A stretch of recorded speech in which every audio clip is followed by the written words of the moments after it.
witness to my own funeral.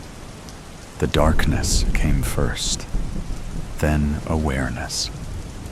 Not the gentle awakening from sleep, but a violent snap into consciousness, like a circuit suddenly completing. I existed, suspended in perfect blackness, my mind racing while my body lay still as carved stone. Something was wrong, terribly wrong. I couldn't move. Yet I wasn't suffocating. Instead, I existed in a state of suspended animation, my consciousness trapped in an immobile shell. Voices filtered through the darkness, muffled at first, then gradually clearer. A somber baritone resonated above me. Russell Mercer was a man of passion and conviction. In his 47 years, he touched many lives with his generosity and spirit. My name, my age, my eulogy. Panic surged through my mind like an electrical storm, but my pulse remained undetectable. I was at my own funeral. The realization crystallized with horrifying clarity. I was presumed dead, yet fully, agonizingly aware. The air around me was heavy with the mingled scents of lilies and formaldehyde. The polished wood of what I now understood to be my coffin felt cold against my back, even through the suit I'd been dressed in. My final suit, chosen without my consent. He leaves behind his loving wife, Margaret, and his daughter, Emily, both of whom he cherished above all else. Margaret. Her face appeared in my mind, soft brown eyes that crinkled at the corners when she smiled, chestnut hair that caught the light, slender fingers that had touched my face just days ago. Or had it been longer? Time had become fluid, unreliable. I strained against my paralysis, willing just one finger to twitch, one eyelid to flutter. Nothing. My body remained a prison of flesh, unresponsive to my desperate commands. As the prayer ended, footsteps approached. The coffin creaked slightly as someone leaned over it. A drop of moisture, a tear, fell onto my cheek and slid down to my ear. I couldn't even flinch at the sensation. "Oh, Russell." Margaret's voice choked with emotion. "I'll miss you so much." Her words should have comforted me. Instead, they sent a chill through my paralyzed form. Something in her tone, some subtle note beneath the grief, registered as wrong, like an instrument slightly out of tune, not enough for most to notice, but jarring to those who knew the true sound. Memory flickered like a faltering flame. The night before, what I thought was my death. Margaret bringing me a glass of whiskey, the unusual bitter aftertaste, the creeping numbness that had started in my fingertips and spread inward, my heartbeat slowing, her face watching, not with horror or concern, but with patience. The tranquil passage process is revolutionary, a professional voice explained above me. Dr. Howard, I presumed, the mortician from Serenity Gardens Memorial. The synthetic preservation compound allows natural death processes to conclude while preventing decomposition. The funeral home's specialization in this advanced method now seemed like cruel irony.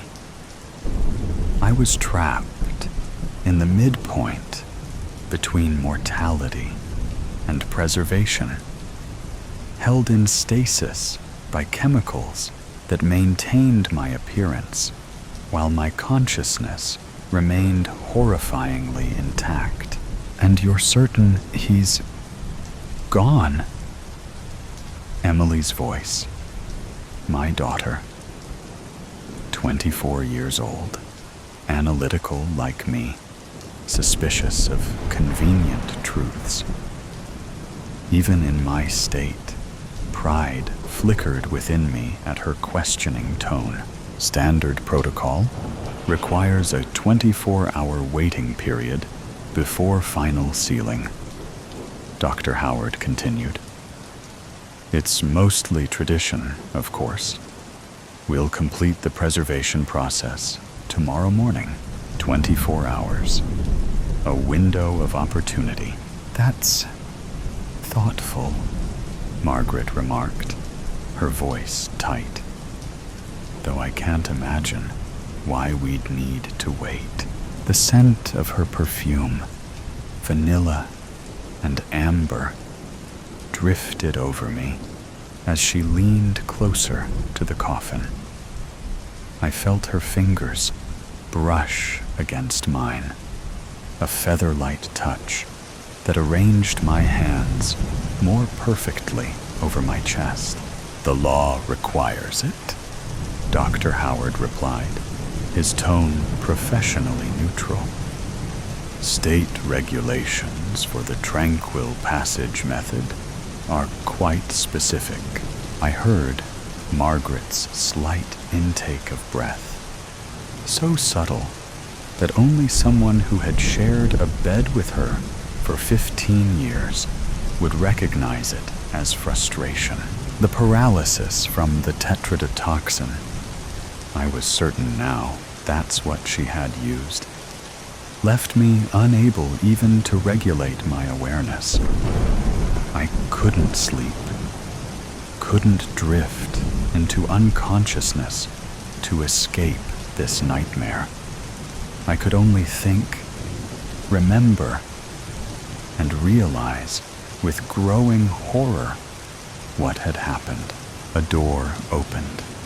The sound of high heels clicking against the floor grew louder, then stopped beside my coffin.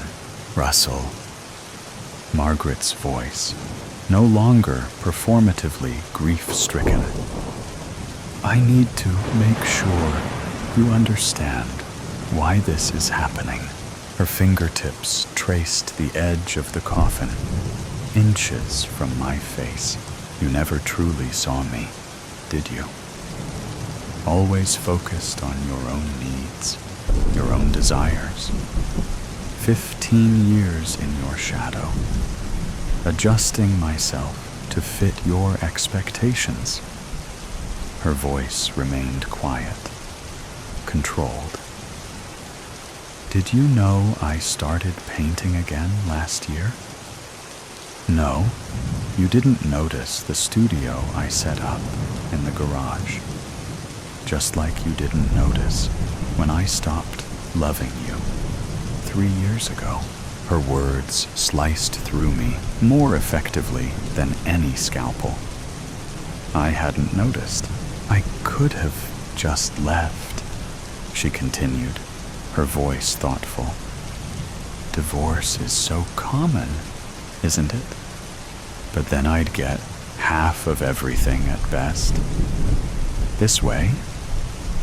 She paused, and I could almost see her smile. This way, I get it all. The house, the investments, the insurance, a fresh start. The funny thing is, she continued, her voice dropping to a near whisper, no one will ever suspect. Your high blood pressure, your family history of heart problems, everyone saw this coming eventually, just not quite so soon. 24 hours, she murmured. Then it will be over. I'm sorry it has to be this way, Russell, but I've waited long enough for my life to begin.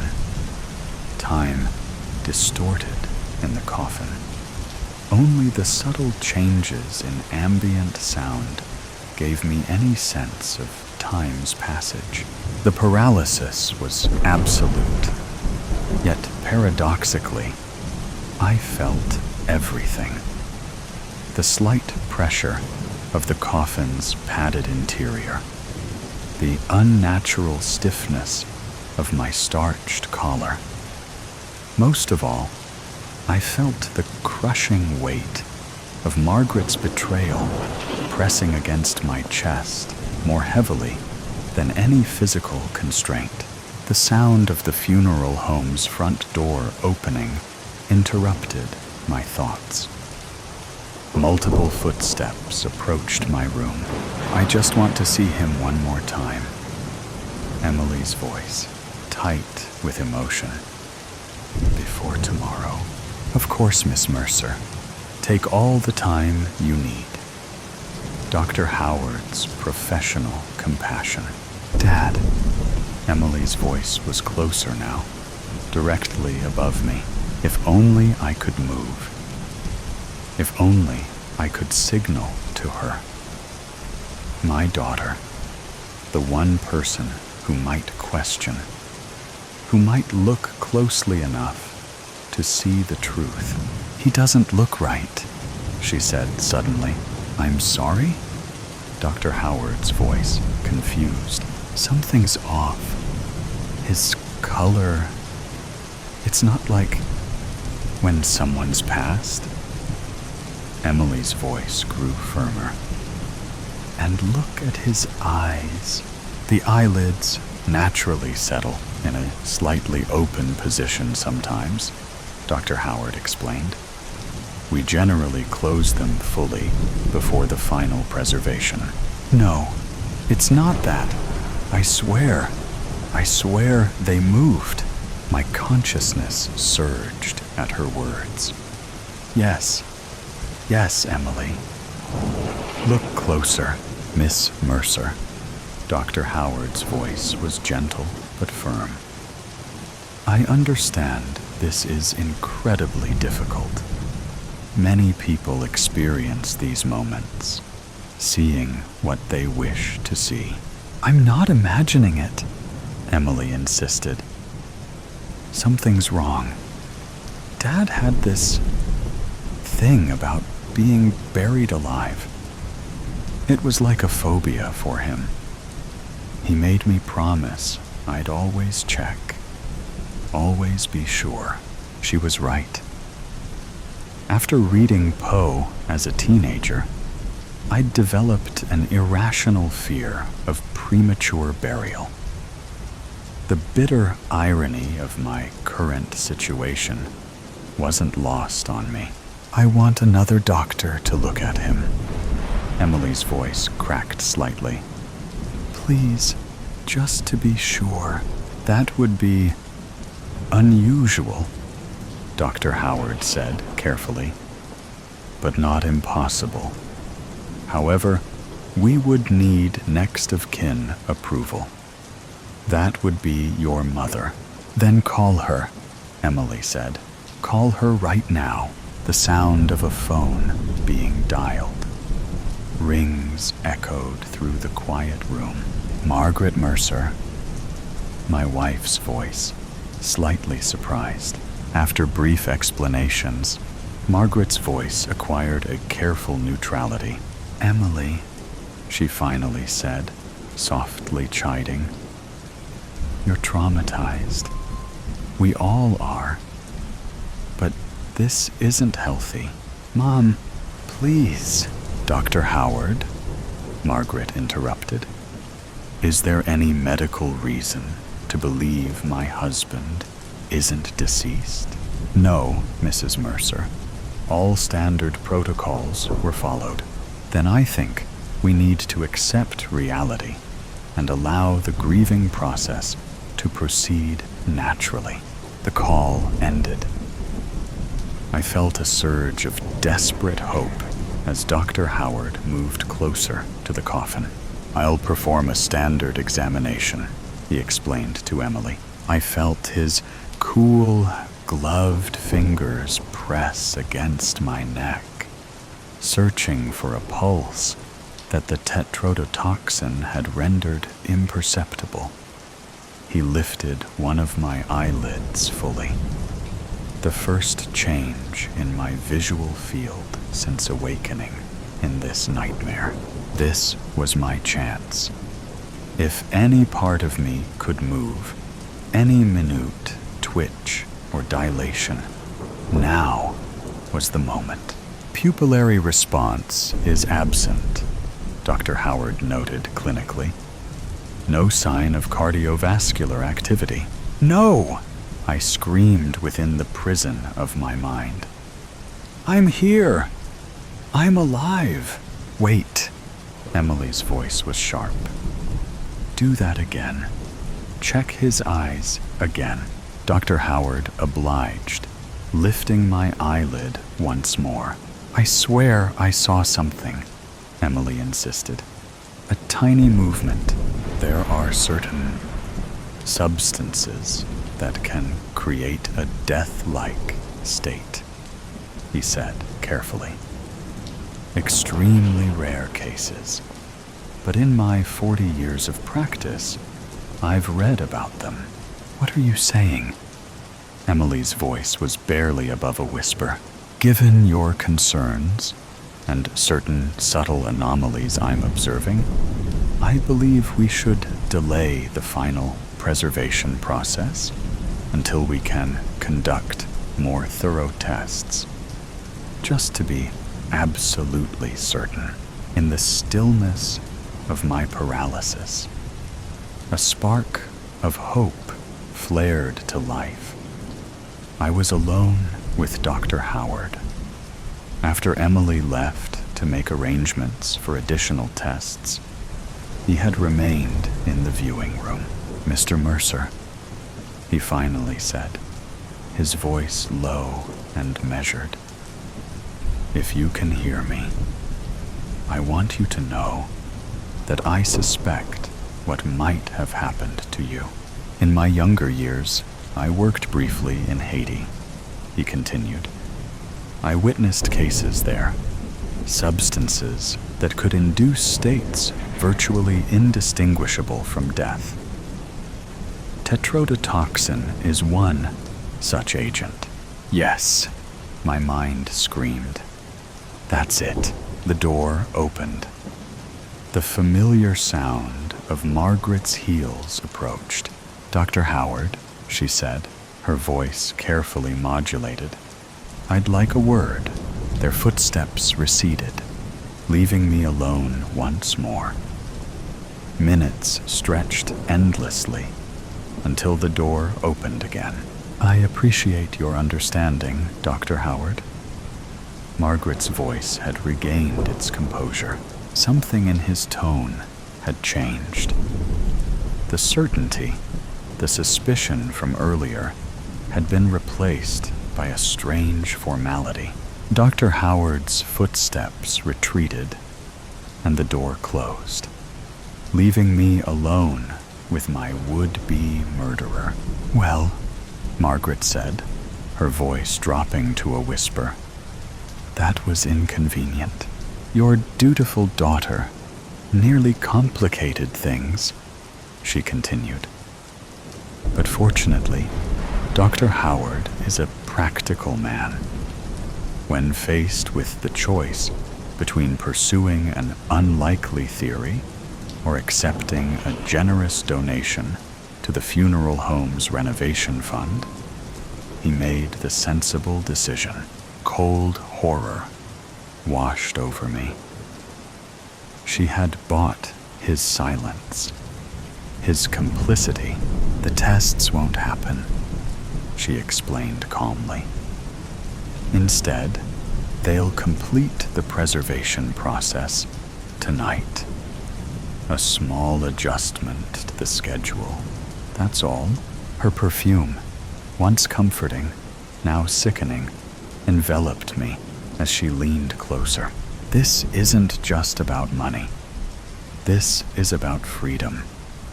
From your expectations. From your subtle control.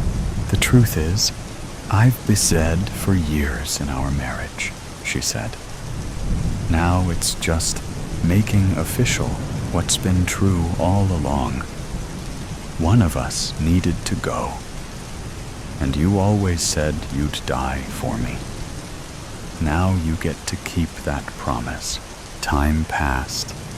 Minutes or hours. I couldn't tell. The door opened again, and multiple sets of footsteps entered. We'll begin the final preservation now, Dr. Howard's voice announced. Mrs. Mercer has signed all the necessary authorizations. I felt hands positioning equipment near the coffin, heard the soft hiss of pressurized systems being prepared. Begin the process, Dr. Howard instructed. I heard a mechanical sound, then the subtle hiss of gas being released into the coffin. The door burst open with a crash. Stop! Emily's voice, breathless and commanding. Stop right now, Miss Mercer. Your mother has... I don't care what she authorized, Emily interrupted fiercely. I have a court order. This is highly unusual, Dr. Howard said, his voice tight. Judge Harriman is a family friend, Emily explained, and he takes potential medical malpractice very seriously. This emergency order requires independent verification before any further procedures. And I've brought someone who can help with that, Emily continued. Dr. Langhorne from County General. She specializes in toxicology. Dr. Howard, a new female voice greeted coolly. I understand there's some question about this death certificate. I'd like to perform some tests immediately. I felt the preservation gas being shut off. Hands moved around me, unfastening something near the coffin's edge. I'm drawing blood for immediate analysis, Dr. Langhorne explained. And I'm administering a counteragent that will neutralize certain paralytic toxins, if present. Something cold entered my veins. The sensation, the first active feeling beyond passive awareness since this nightmare began, was shockingly intense. Hands moved over me, clinical and thorough. Fingers pressed against my neck, lifted my eyelids, checked my reflexes. Interesting, Dr. Langhorne murmured. Very interesting. And then, a miracle. The slightest twitch in my index finger, imperceptible to anyone not watching for it. But to me, it was an earthquake, a revolution, a resurrection. There! Emily's voice, triumphant. His finger moved. I saw it. Indeed, Dr. Langhorne confirmed, her voice calm but urgent. We need to get him to the hospital immediately. This man is not dead. He's been poisoned with a neurotoxin that mimics death. The room erupted into activity. I felt my body being lifted, transferred, moved with urgent care. Someone should inform Mrs. Mercer, Dr. Howard suggested, his voice strained. "Oh, don't worry about that," Emily said, her voice carrying a hardness I'd never heard before. "The police are already speaking with her. They were very interested in the contents of her evening tea." "Her tea?" Dr. Langhorne asked. "Yes," Emily replied, and I could hear the grim satisfaction in her voice. "The one containing the same substance that nearly killed my father. The one I've been replacing with harmless herb tea for the past week, ever since I found her research on tetrodotoxin on her laptop." As they wheeled me toward the ambulance, I felt the paralysis receding further. A finger twitch became a hand flexing. An eyelid flickered. My lungs expanded slightly more with each breath. I was coming back from the dead, and Margaret was going to a cell. Justice, like life itself, sometimes hangs by the thinnest of threads. But when that thread holds, resurrection is possible. The cabin in the cave. The sun began to fade behind the gray, overcast plateau that Ethan was hunting on, and darkness began to take over the lonely Mesa de Blanco wilderness once more. It wasn't long ago when the already threatening sky had turned an angry, boiling black color, and it had begun to rain down hectic sheets of bitter snowflakes and tiny shards of stinging ice. He squinted furiously around him, looking for any sign of the animal he was currently hunting. He had found some spoor of the massive beast a little way back, and was a little surprised when he found out that the trail seemed to lead directly to the snow line of Mount Blanco, and then seemed to wind about the trees in the sparse forested areas. He knew its lair had to be nearby.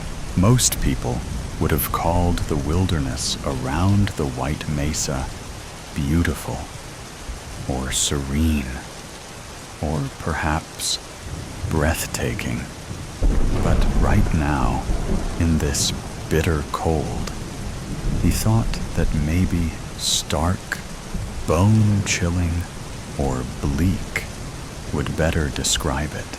Ethan had seen this particular plot of God's good earth many times before, had wandered its trails, climbed its cliffs, waded its streams, and stalked its woods.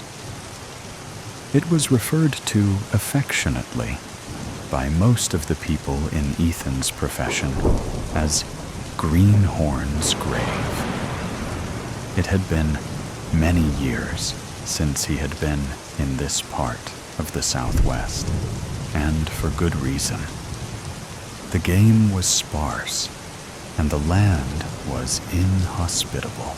The local townsfolk of Mesa Pueblo had sought out Ethan the last time he was at the local trading post selling his furs, and had told him of how, for the last 3.5 weeks, they have been tormented by a gigantic ghost cat, and that if there is anything he should not do, it would be to go out at night. Apparently, not soon after the last full moon, the livestock around the sleepy village of Mesa Pueblo started going missing. Large livestock. There were holes ripped through fences, and large tufts of white fur caught sticking to barbed wire, but no bodies were left behind. People started seeing the phantom cat ghosting about outside of town, and swore that it had glittering pink eyes. It loved killing livestock, but within a week, it had started targeting children. Any poor child wandering too far away was very liable to be snatched up, especially during night hours. There was very little blood. Apparently, the giant wildcat was taking all of this food back to its lair to eat the majority of it and leaving nothing behind.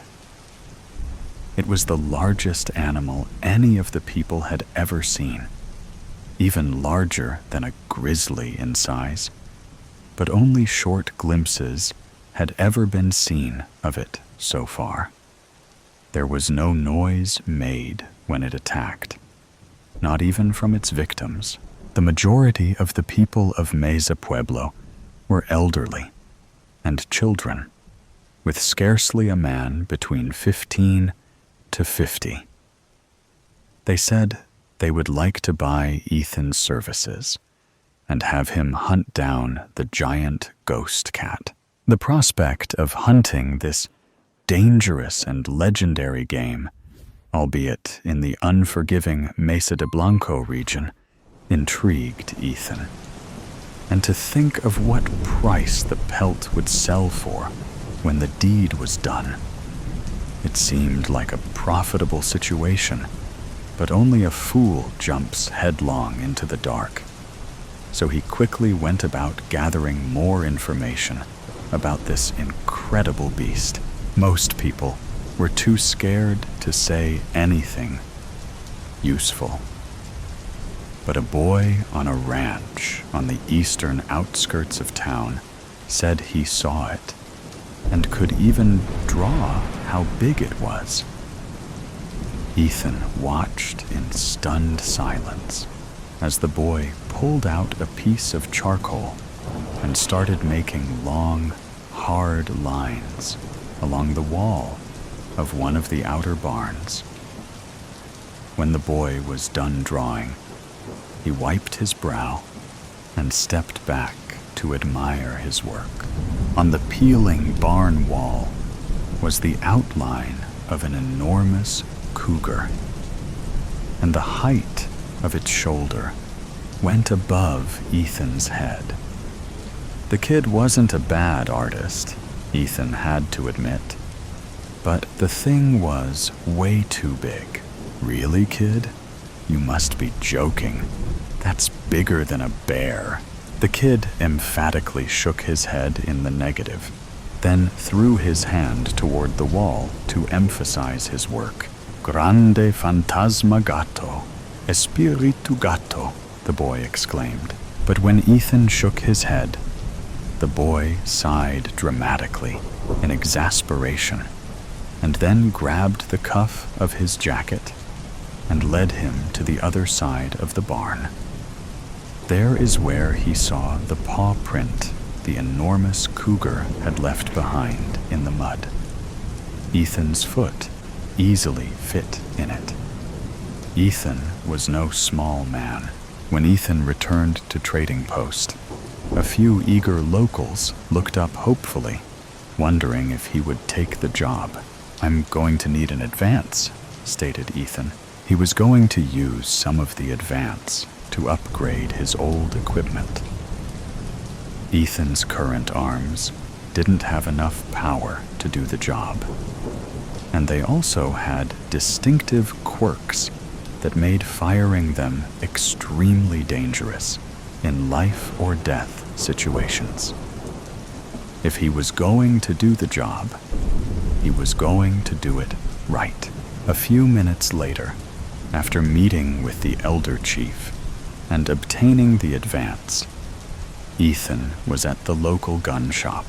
Ol Bessie was an aging scattergun, well beyond her years of useful service. She was traded for the largest caliber rifle they had, a Winchester Model 1886, chambered to fire a .50 caliber buffalo killing round.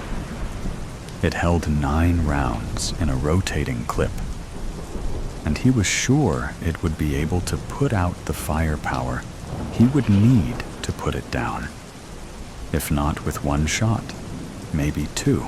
The gun shop owner wouldn't even hardly look at the worn Colt Patterson he was carrying. Cap and ball were frowned upon these days.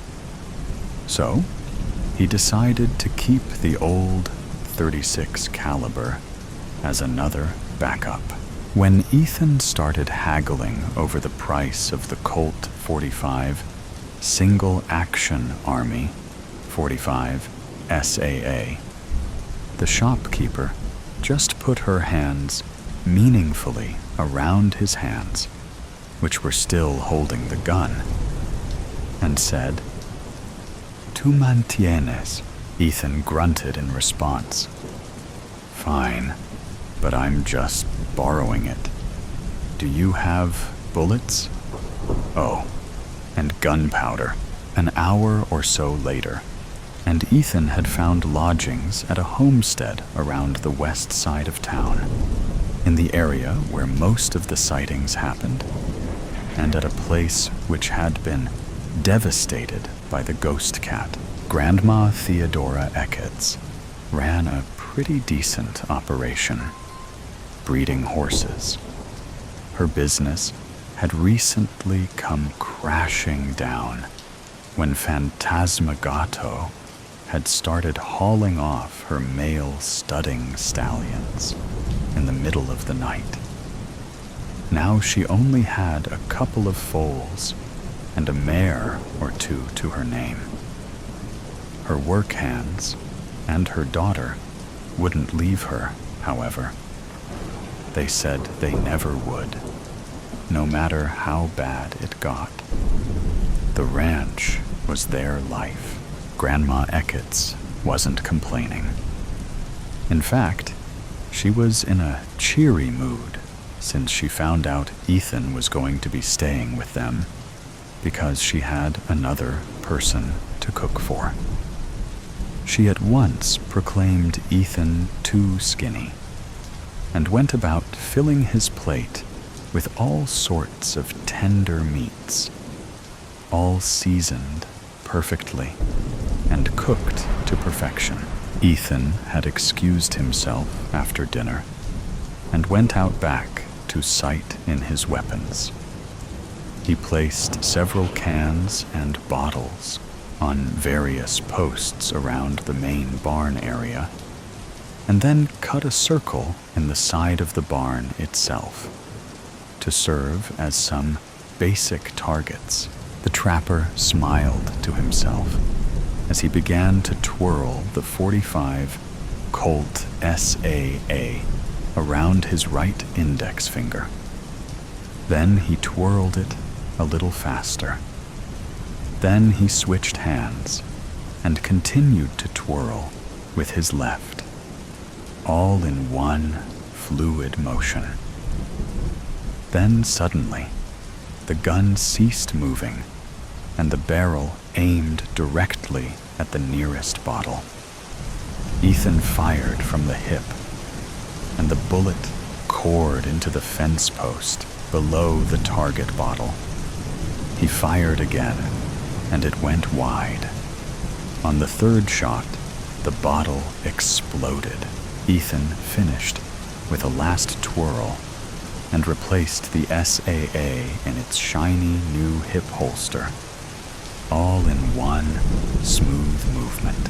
Clapping could be heard from behind him, and then a low whistle. Ethan turned to see Grandma Eckett's beautiful daughter, Christina, standing there, hands on her hips, half smile on her lips. Standing next to her was Jose, the ranch's youngest occupant, and he was holding onto the top of his cowboy hat with one hand and had an astonished look on his face. Jose's mouth hung open, revealing crooked teeth. "Nice shootin' there, stranger. That bottle didn't know what was coming. And what fancy gunplay," said Christina. "He is like some gunslinger straight from the Wild West." "How did you do that, mister?" wondered Jose aloud. Ethan shrugged. "I have a lot of time on my hands, and not a terrible lot of things to fill it with. This calms my nerves." "Let's see it again, mister. Shoot something else," Ethan nodded, then turned back to the targets, standing stock still. He stood there for a good 10 seconds, lasting until the tension could be snapped with a knife.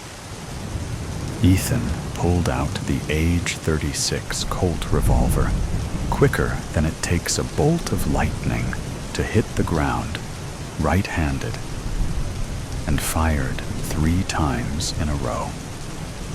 2 cans and a bottle met their untimely demise. "Amazing!" cried Jose, visibly awed. "Well now, with shootin' like that, we sure don't have nothin' to worry about as far as that white cougar that's been prowlin' around, eatin' our people and cattle." "Where'd you learn to do that?" wondered Christina, quite astonished at the impressive display of marksmanship. "My father, some. I taught most of it to myself." "Really? Really like a gunslinger," said a woozy Jose, the excitement getting to him a little and making him stumble. "I got a sight in the rifle now," said Ethan, pulling the Winchester 1886 out of the holster on his back.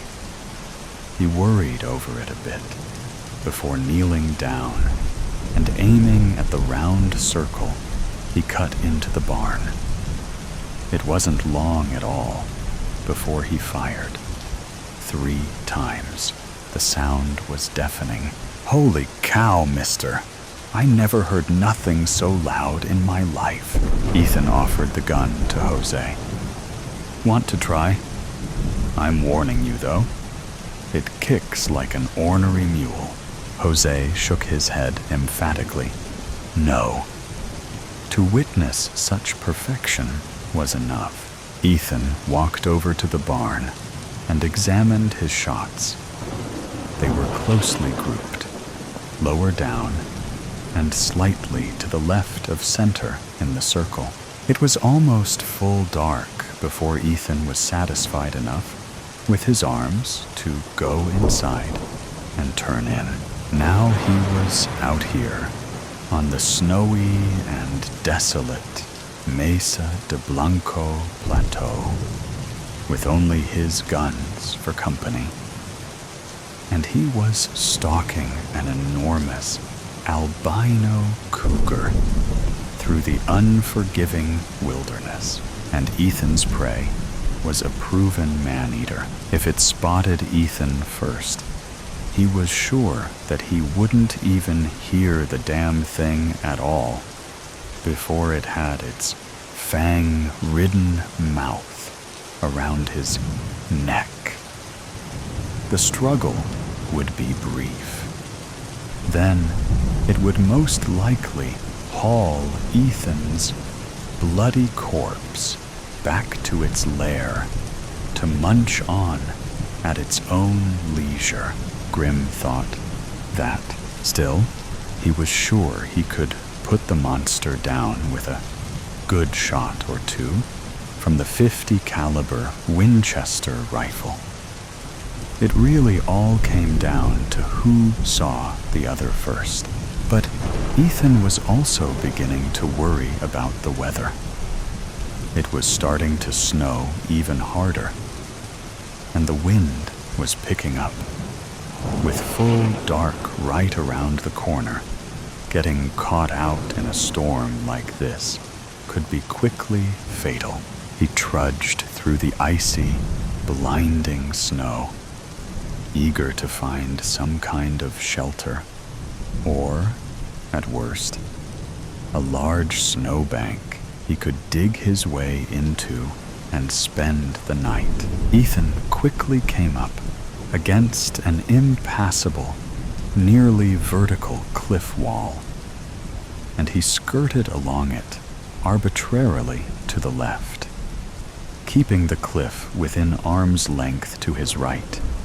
Ethan stoically made it about another half-mile before finding the going almost impossible and the visibility worse than nil. The cold was making his limbs and face very numb, and it was getting harder to move with every strenuous, aching step. Then, like a shining beacon of blessed hope, Ethan managed to catch a glimpse of what appeared to be some kind of torchlight, and it couldn't be farther than 20 feet away. Even in this hellish storm, he was sure he could make it. Ethan stumbled into a cave not a moment too soon, his strength about to completely give out. A cozy series of somber lanterns were lit along the left cave wall, hanging from studs nailed into support posts, or sitting ensconced in cleverly made recesses notched into the rock wall. The cave was unusually warm and inviting, at least when compared to outside. It seemed to have been mostly man-made and was almost smooth. Such was the care that had been made when the tough, mineral-streaked rock had been picked at and blasted thoroughly by dynamite, by at least several men for a very, very long time. Not far in, maybe about 50 yards from the cave entrance, and relieved to be out of the storm, Ethan came upon a quaint mining shack. Its wooden planks built right into the side of the shaft itself. The door to the shack was wide open and was hanging at a severe angle, nearly off its hinges. Ethan also noticed there were some scratches on the wall near the door jamb, but his brain was becoming foggy, and it didn't completely register. He was just so god-awfully cold and tired. There had to be some kind of boa or chair in that old shack that he could sleep on just for a little while until the storm passed and daybreak came. The weary trapper stumbled into the cabin and ineffectually tried to close the broken door behind him. He soon gave up and looked around the room in slumped lethargy. It was dim in here, only one low-lit lantern on a makeshift wooden table in the center of the room. There was only one other piece of furniture, which was a tattered cot in the corner of the room. But at least it seemed to be roomy enough to sleep two normal-sized men comfortably. Ethan put the rifle down in a clumsy motion on the center table then lurched over to the bed in order to lie down. He had barely gotten his boots off and leaned his head back on the straw-filled pillowcase before he drifted off into a deep, seemingly endless sleep in which no dreams came. The last thing Ethan noticed before entering the warm sea of immeasurable darkness was that the bed smelled alarmingly like cat urine.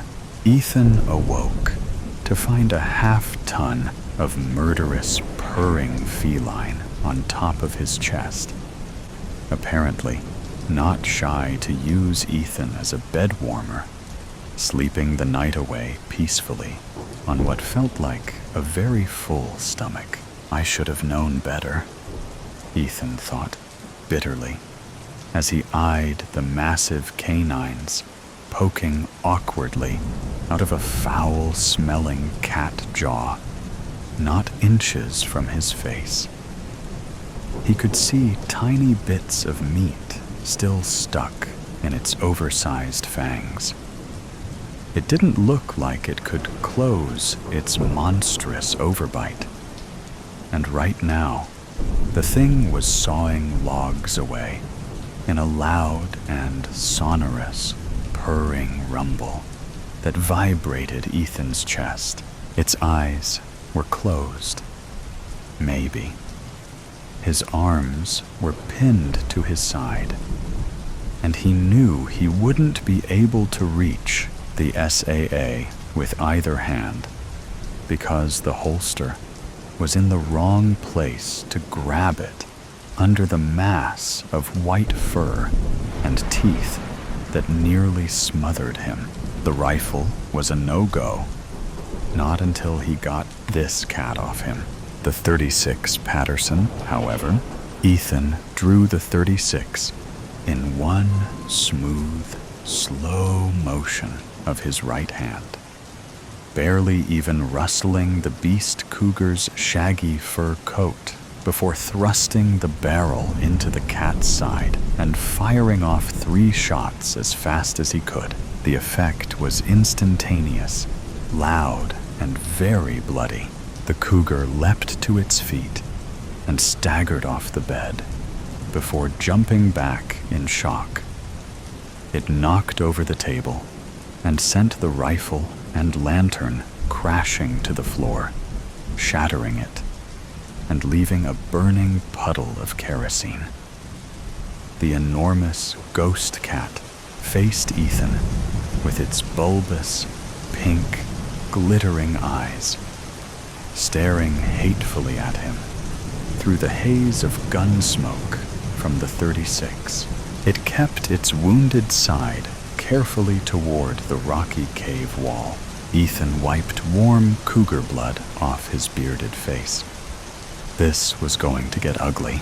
It was somewhat dim in the cabin, the only light coming in through the broken door and the tiny lake of fire burning in the center of the room. And the shadows abounded, merged and commingled in a dizzying fashion. Ethan pulled the .45 single-action Army from its holster and aimed it directly at the snarling beast's skull with deadly precision and a steady arm. "Good night, Espiritu Gato," said Ethan under his breath as he pulled the trigger. Thunder boomed. Later that morning, a bedraggled, snow-studded Ethan stumbled back into town. The townsfolk gasped when they saw how his leathers were slashed deeply by what looked like a monstrous beast's paw. On the trapper's broad shoulders was the pelt of a giant, white, now docile cougar that would forever be remembered in Mesa Pueblo as Espiritu Gato, the midnight ghost cat that was slain by the lone trapper Ethan in mortal combat, finally bringing peace to a beleaguered town. Pebble, rain pattered against glass. Burnt beans overtook the scent of fresh bread. Voices overlapped as stories were shared and gossip was spilled. The game played on the TV. We were winning. The buzz in the air was almost intoxicating. Even the rain couldn't dull it. Gray stared at the brown liquid. Steam rose, collecting into beads of sweat as his face hovered over the cream-colored mug. Blonde curls curtained flushed skin and bleeding lips as his teeth pulled at the delicate skin. He was in his own air. The buzz flowed around him. His ears were stuffed with the nectar of the past. It seeped out, dripped down his arm, burned through his skin, revealing scars that were hidden with years of neglect. Nails cracked as he dug into the wooden table. His mind swirled. The nectar was thick. It was creeping through the crevices of his head, consuming thoughts he pushed down and forcing him to face it. Metal filled his mouth as Gray bit down harder on his lips. Pain filled his face, and the sob got stuck in his throat. Taking a deep breath, he picked up the mug and took a sip of the bitter liquid. It stung at his bruised lips, but the taste was welcome. A deep breath led to long sigh, releasing tension as he slumped over the table. Pebble? He clinched his eyes closed as his mind flooded. The bricks of the dam slammed and slammed against the limit of his conscious as the memories flooded over him. Gray scrambled across the sticky ground. He gripped at the blood-soaked hoodie, pulling the small body into his arms. His fingers left trails as he rubbed at the bruised skin, hoping his touch would wake him up. Pebble, come on. What he thought was a yell was nothing more than a cracked whisper. Shaking hands gripped at curls that were just like his, just a bit brighter in color. He just kept repeating himself, holding the one good thing in his world, rocking him back and forth like he had to do to help him fall asleep just a couple years ago. A few feet away, smoke rose from the fifth cigarette lit today. It found its home between cracked lips. Lips that never once said anything that portrayed an ounce of care. Those lips belonged to a woman of dirty beauty. Beautiful blonde curls that have been passed along for generations framed a pretty pale face that was stressed by a chosen sickness. She stared at the scene, the bodies that were her offspring, at least by the doctor's words. But just 'cause the doctor said it doesn't mean she cares for it. The law forces her hand, forces her to obey her parental expectations, but it can't make her look at them with anything but an icy indifference. That indifference made her not care when they cried, when they needed to be held, when they needed someone to praise them, when they won, and support them when they fell. That's is why, when her youngest was beaten with vase after vase until the glass shards impaled him because he whined too much, she didn't move a muscle. One less expense. Tears were dripping into his coffee, little splatters staining his clenched hands. He took one and bit on it, holding inside his screams as what happened just a few hours ago replayed. Stepping inside the decade-old home, the wood creaking with every step, the excitement he felt with Deku swinging in his pocket, imagining the look on Pebble's face as he held his favorite character in his hands. Then the way his soul dropped into the pit of his stomach. How his vision blurred until the only thing he could see was his little brother laying on the smoke-infested rug, his blood making it an even darker shade of black. The glass fractures, creating a mosaic of different colors that flickered in the light of the dusty swing lamp. Knots formed at the bottom of Gray's stomach. It burned. It hurt. The more he pushed it away, the more it forced itself forward. Their mother sitting there, watching, dusting the ashes off her pants. Their father's snores, traveling from down the hall. He bit into his skin until it split. Luckily, his shirt was black. No one could see the blood that was making it stick to his chest. Just the dirt that's layered on top of it. He couldn't leave his brother laying there. Someone had to bury him. Someone tapped him on the shoulder. Gray turned his head, blood trailing down his chin. "Are you okay, honey?" It was a middle-aged lady.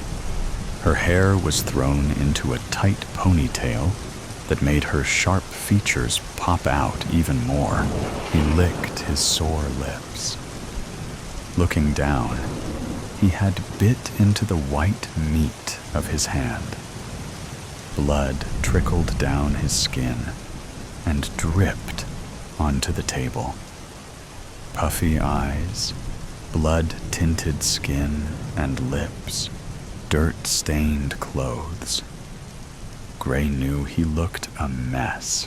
Swallowing his answer, his voice probably wasn't going to work anyway. He grabbed his coffee mug and walked right past her. Curious eyes probed at him as he walked towards the glass doors.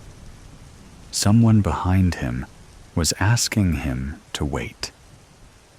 But he didn't listen, or he couldn't hear.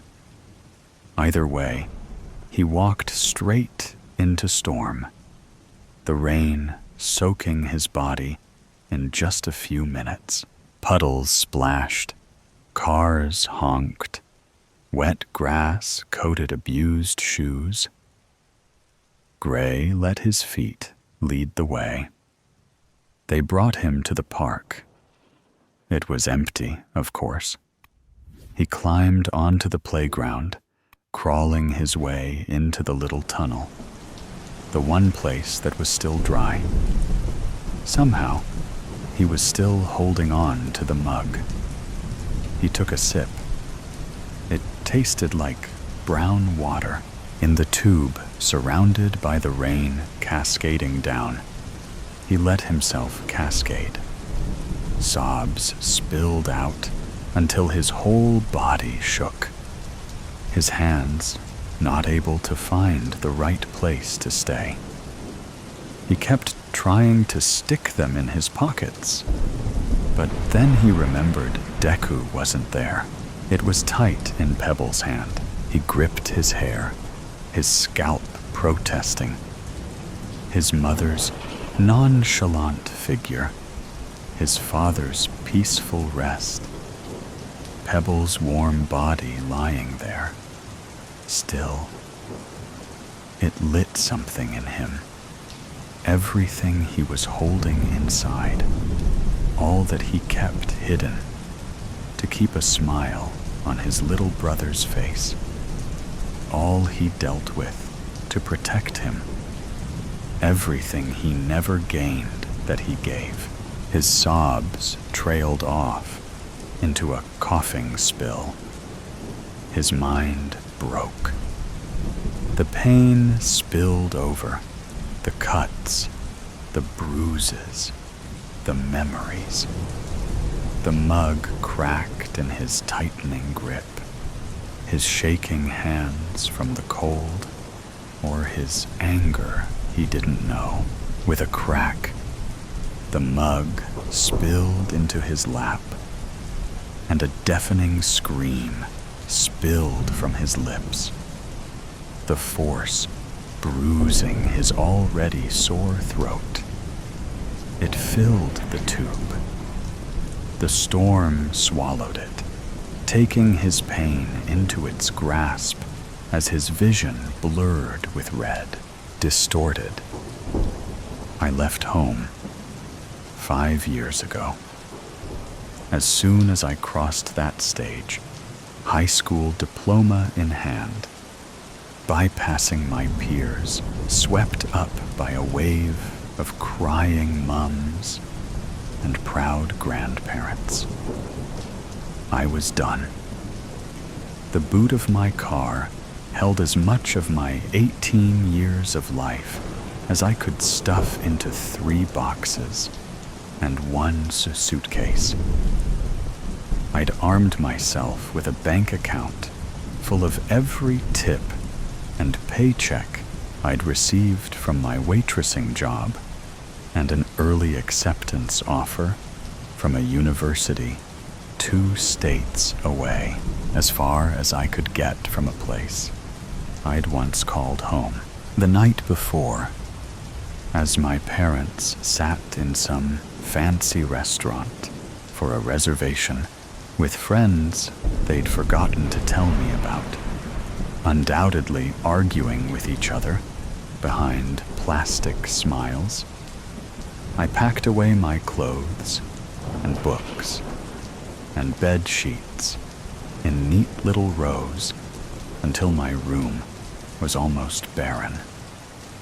Apart from the old wooden furniture, my bedroom was cleaner than it had probably ever been, and I laughed at thinking about how, if the situation was different, it might finally make my mother happy with me. At 10:07 p.m., they arrived home, my father slamming the door as their whisper shouting floated upstairs.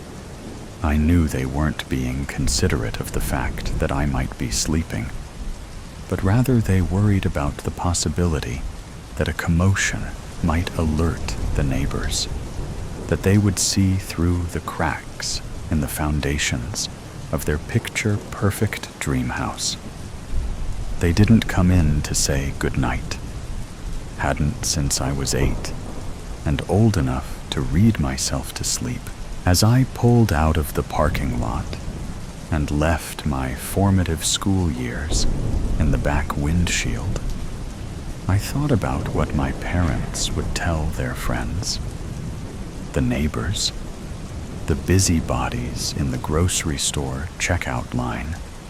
Would they lie and tell everyone I had accepted a scholarship for some prestigious university overseas?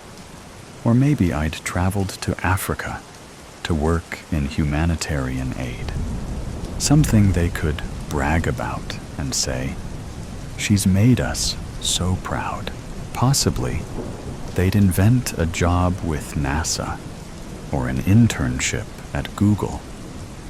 They hardly knew enough about me to know what I'd actually be studying or what I wanted to be when I grew up. I was sure they wouldn't be bold enough to tell the truth, that their daughter had disappeared without warning while they spent their day in board meetings and having sex with their personal assistants in hotel rooms paid for by their companies. There would be no missing persons report or flyers offering an egregious sum of money in reward for my safe return home. Nothing that would cast a shadow on their spotless reputations. I would fade further into the background of their lives, as if a figment of their imagination, only resurrected when one of their friends spotted me in one of the professionally shot family photos, stilted and artificial, and asked after me. That's if they kept the frames up at all. My parents would have to dig up my coffin from the deepest parts of their memory, plaster a smile on their face, and grit their teeth. They would spin some vague anecdote about speaking to me on the telephone last Tuesday and how well I was doing, and maybe they'd go visit me at Christmas. They'd have forgotten all about me by the time they brought out the first course. I mean, they hardly remembered I existed, even while we lived under the same roof. That's why I was so shocked when they called me one Sunday, 5 years after I left town and never looked back, and asked me to come for a visit soon. I had no idea how they knew my number. I'd changed it after moving and never given them the new one. That's why I didn't respond for almost a minute after hearing my father's voice through the tiny speaker. I almost convinced myself I was dreaming or having a stroke. Maybe I'd temporarily slipped into an alternate reality where it was normal for my father to have my number, to call me out of the blue and invite me over. Anything to explain why the fuck he was calling. There was no special occasion.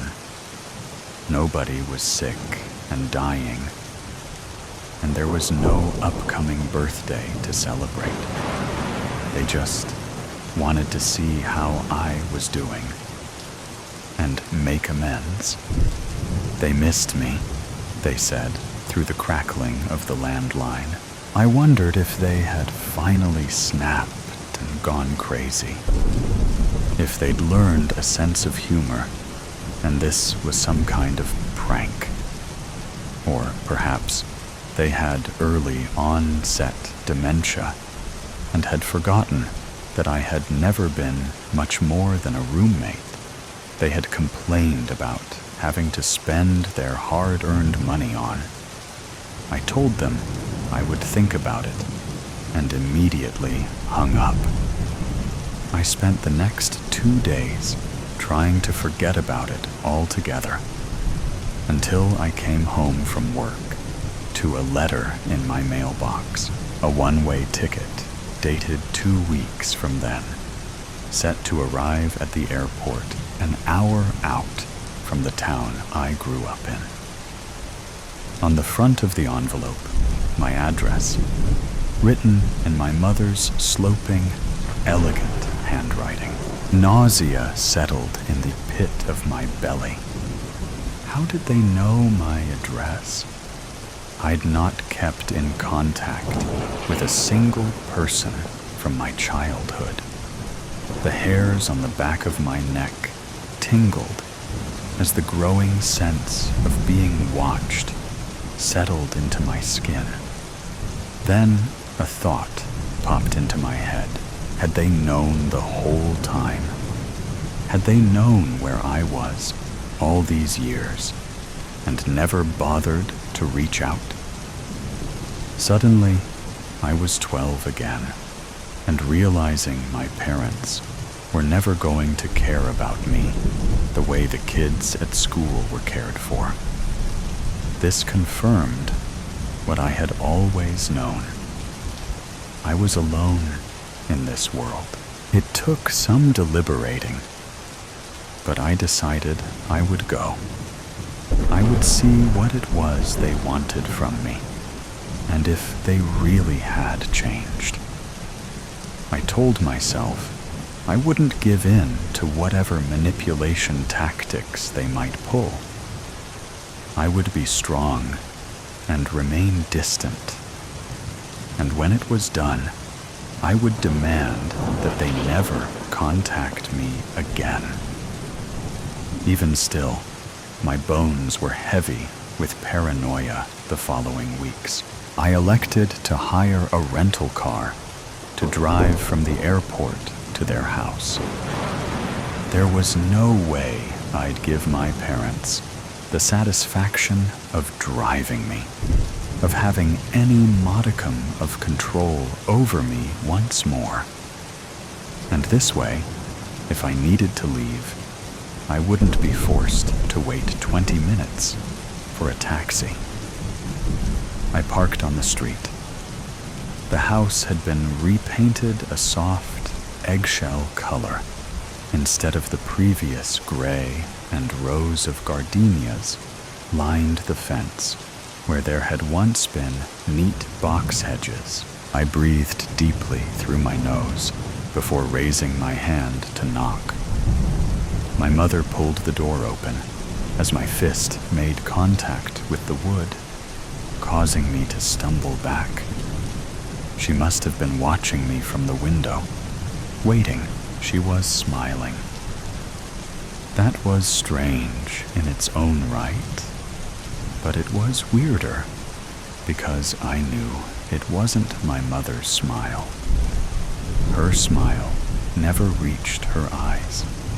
She would never do anything that would cause lines to form on her face. Her smile always gave you the sense that she was laughing at you rather than with you, pitying you. My mother did not smile, but when she did, it was always forced. This was a genuine smile. It was happy. I felt immediately that something was deeply wrong. A shiver ran through my spine. There was something wrong about her face. It was fuzzy around the edges, as if she was wearing a mask. I rubbed at my eyes with closed fists, trying to clear my vision, but the effect remained. I figured I was tired from my flight, but the closer I inspected her, the clearer it became that something was off. It looked as if someone had tried to draw her face as accurately as possible. After taking a long glance at a picture of it, my mother reached towards me with outstretched arms and drew me into an embrace. I stood stiffly, with my arms by my side, trying and failing to remember when she had last hugged me. Surely at some point in my childhood. Definitely not after the age of 10. She invited me inside. This house was nothing like the one I'd left. Cold and sparse, decorated as if a model home. It was warm and filled with color and light. I wondered if somehow my memories of my horrible, lonely childhood had managed to warp my recollection of the house itself. But I knew that wasn't right. This new hallway was illuminated by a warm glow, and funky paintings hung from the walls.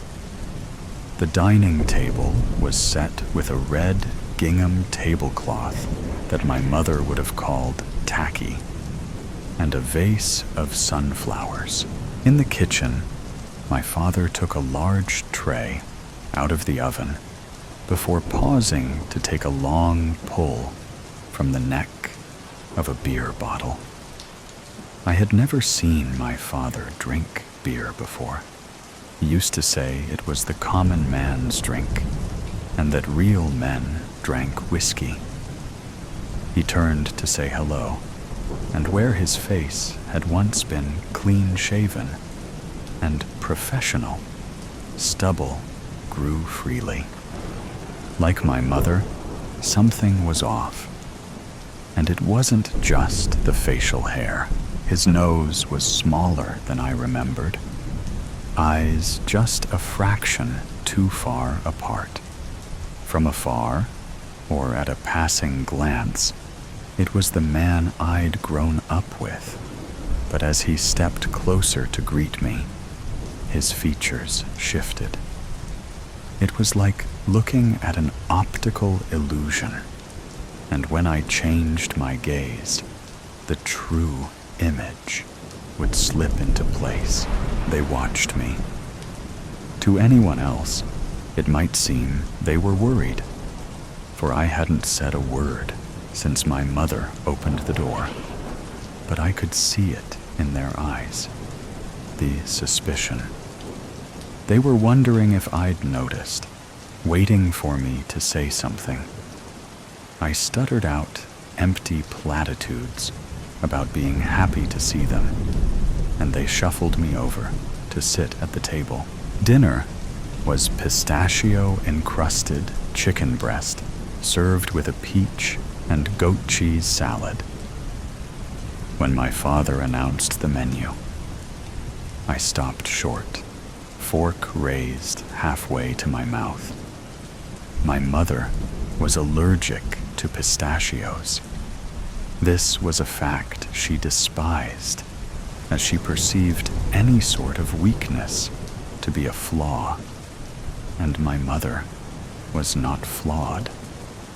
I said as much, but my mother just stared at me with an odd look and told me she didn't have any allergies.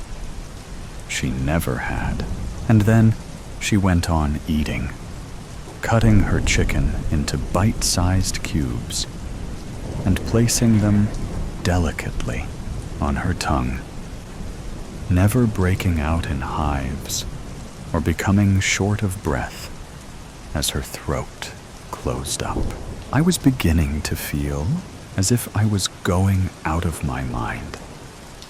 I managed to stumble my way through conversation, letting my parents do the brunt of the work, barely processing a word they said.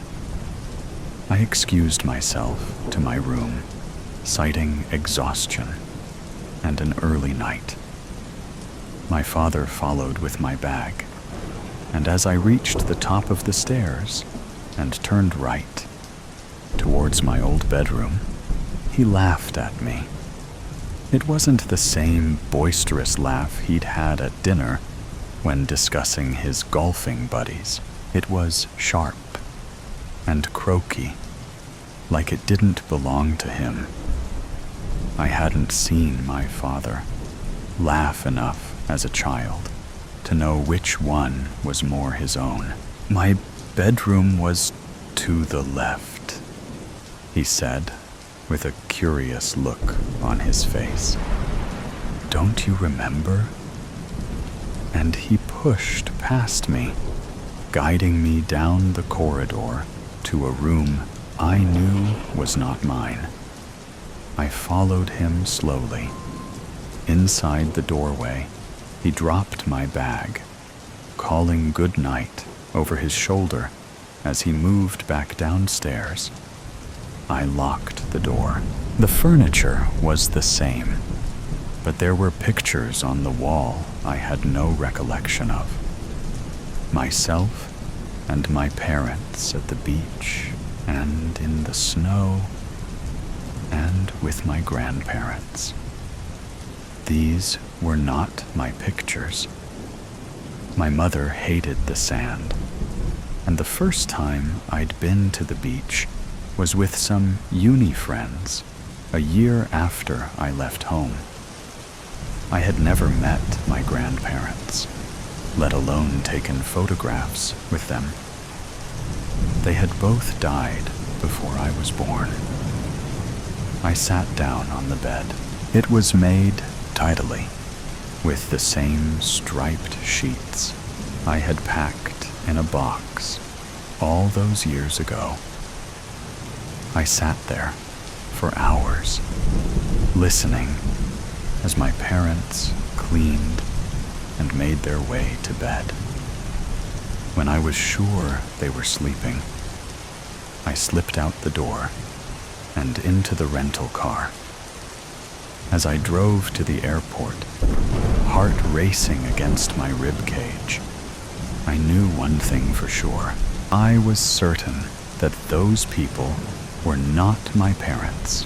The flash, "You're lucky to be alive, Mr. Henderson." They all told me that.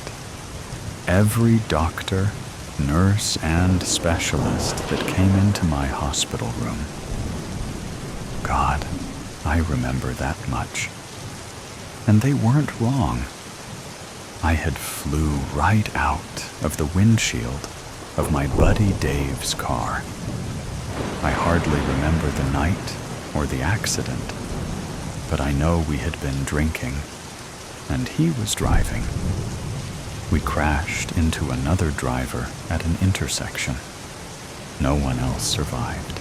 I remember waking up the next morning to the beeping of a heart monitor. I remember the look on my wife Rachel's face, her eyes swollen and red from crying, and her telling me over and over again how she thought she was going to lose me. She wasn't in the car with us, and I was thankful for that, because that's the day she told me she was pregnant with our first.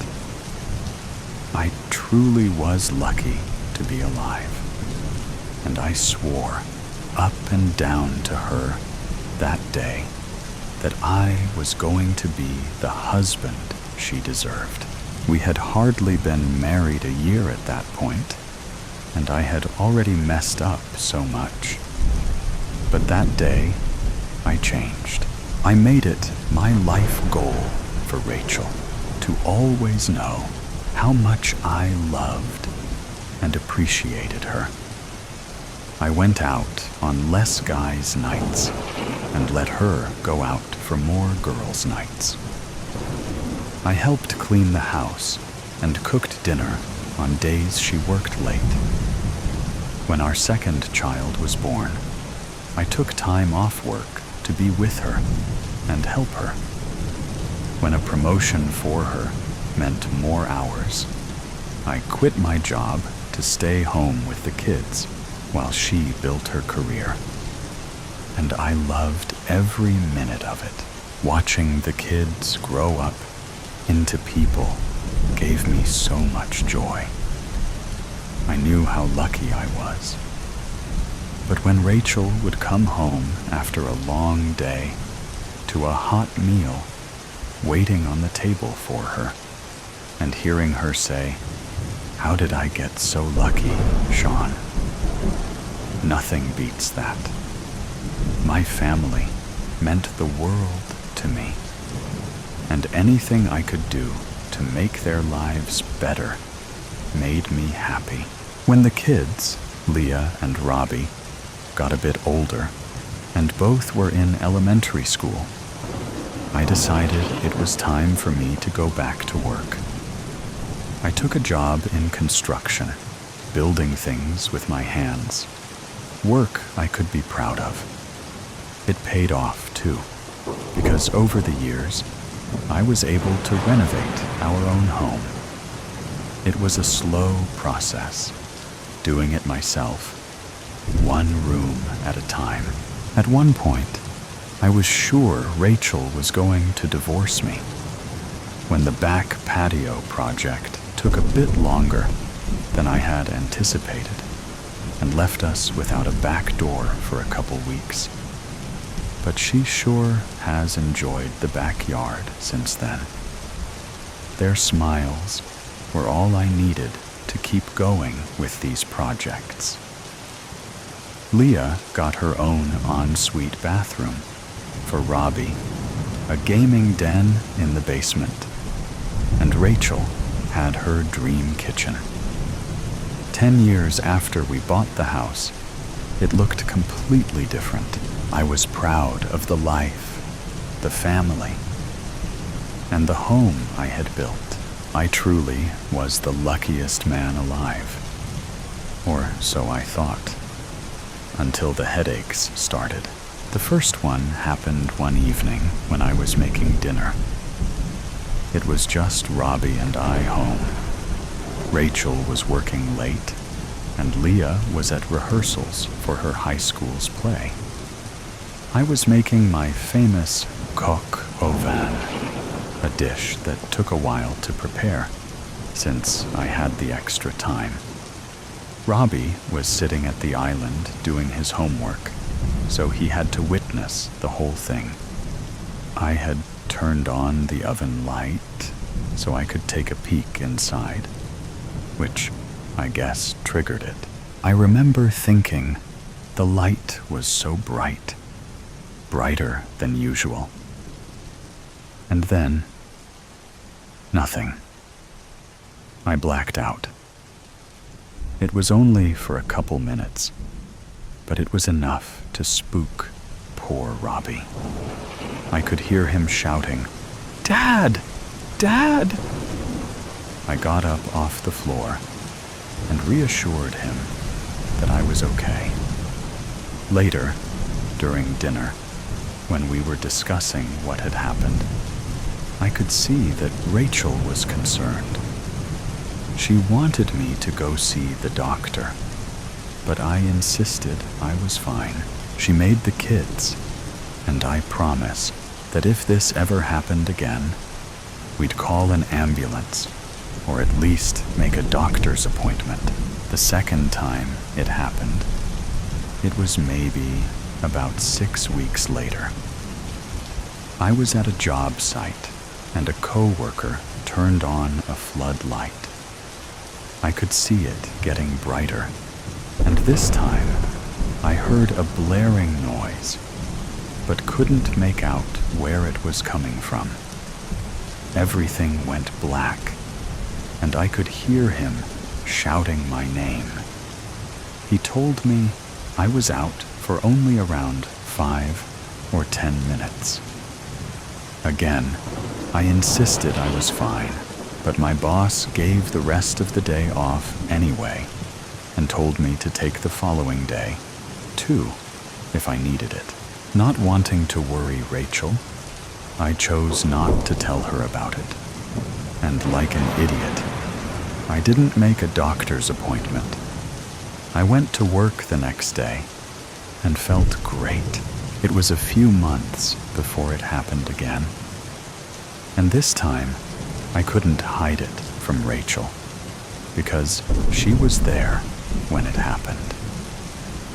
It was late, the kids were in bed, and Rachel and I were in the living room. We had just finished watching a movie, and she got up to turn on the lamp. I could hear her talking about the movie, but I was fixated by the light. It got brighter, and I was trying to figure out if it had just moved, or if it was my imagination when the noise started. "What is that noise?" I tried to ask her, but I don't know if all the words came out before it all went black again. When I came back to, Rachel was already on the phone with an ambulance dispatcher. I managed to calm her down enough to agree that the ambulance wasn't necessary, on the condition that I would call our doctor the next morning to make an appointment. Luckily, the dispatcher was on my side, or else I don't think she would have went for it. As promised, I called to make an appointment first thing the next morning. It was scheduled for less than a week away, but I didn't make it until then, before it happened for the last time. All I remember is waking up in the middle of the road and not being able to see anything except bright headlights from a car.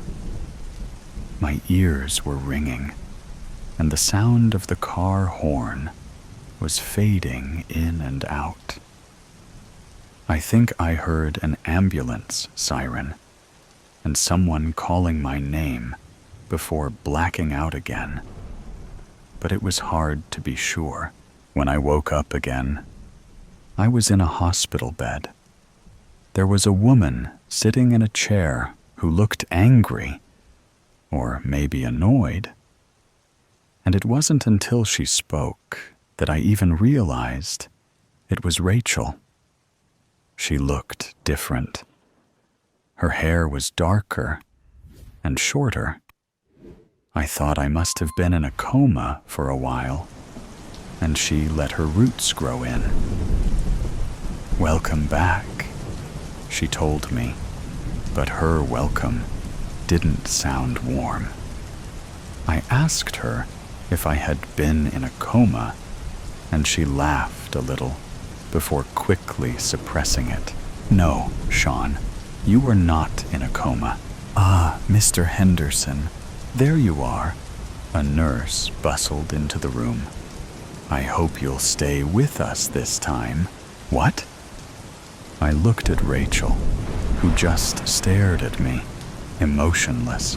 "You've been in and out, mostly out, of consciousness for a few hours now," the nurse explained. "Your wife is a lucky lady to still have you here. The luckiest girl alive," Rachel responded, deadpanned. The nurse didn't seem to notice Rachel's lack of enthusiasm and went on to tell me that there were no broken bones or anything major beyond some bruising, and I could likely go home the following morning. Going home is when things really started to not make sense. For one, none of the renovations were done. It was like it was when we first bought it, which prompted me to ask Rachel if I had a job. "You're joking, right?" She laughed, but didn't answer the question. I was starting to wonder if I had somehow traveled back in time, but my hypothesis was debunked when Robbie came in the front door. He looked about the same as I remembered, except that there was about another 20 pounds of him. He asked Rachel if she could drive him to hockey practice. "You play hockey?" I asked him. Yeah. Mom told me about your accident, but said you were okay. You don't have amnesia or anything, do you?" No, not to worry, Robbie. I'm doing fine. Just a little fuzzy." "Cool," he nodded. "It's just Rob now, though. Mom, are you ready to go? I'm going to be late." "Where is your sister?" I asked, but quickly remembered she probably had rehearsals. "Who knows?" Rachel sighed. "Probably off with that scumbag boyfriend of hers again. I hate that kid's face. He's such a loser. I don't know what she even sees in him. Let's go, Rob. Boyfriend. I mumbled to myself as the door closed behind them, leaving me behind in a house that didn't feel like my own. What kind of alternate reality am I in? Am I dreaming? Is this a prank? When no one came out from behind a fake wall with cameras, I decided that it was not, in fact, a prank, and that I needed to look to information, clues, something to tell me just what in the heck was going on here. It was getting dark, and I hadn't found anything except our legitimate birth certificates, tucked away in an old photo album. Some memories I had, and others I didn't. I decided to cook up a quick pasta for everyone, but Rachel and Robbie, or Rob, stopped for burgers on their way home, and Leah didn't get in until hours later. When I asked her where she'd been, she just gave me a look and went upstairs. "Why didn't you back me up?" I asked Rachel. "It's not worth the energy to argue with her," she responded without looking up from her phone. "I went for a walk to try to clear my head, which didn't work. And when I came back, Rachel was already in bed. I don't know if she was sleeping or just pretending to not notice when I slid under the blanket beside her and said goodnight. In the morning, I got up before everyone else and made breakfast, a feeble attempt to make things normal. Robbie, or Rob, was the only one who seemed to appreciate it.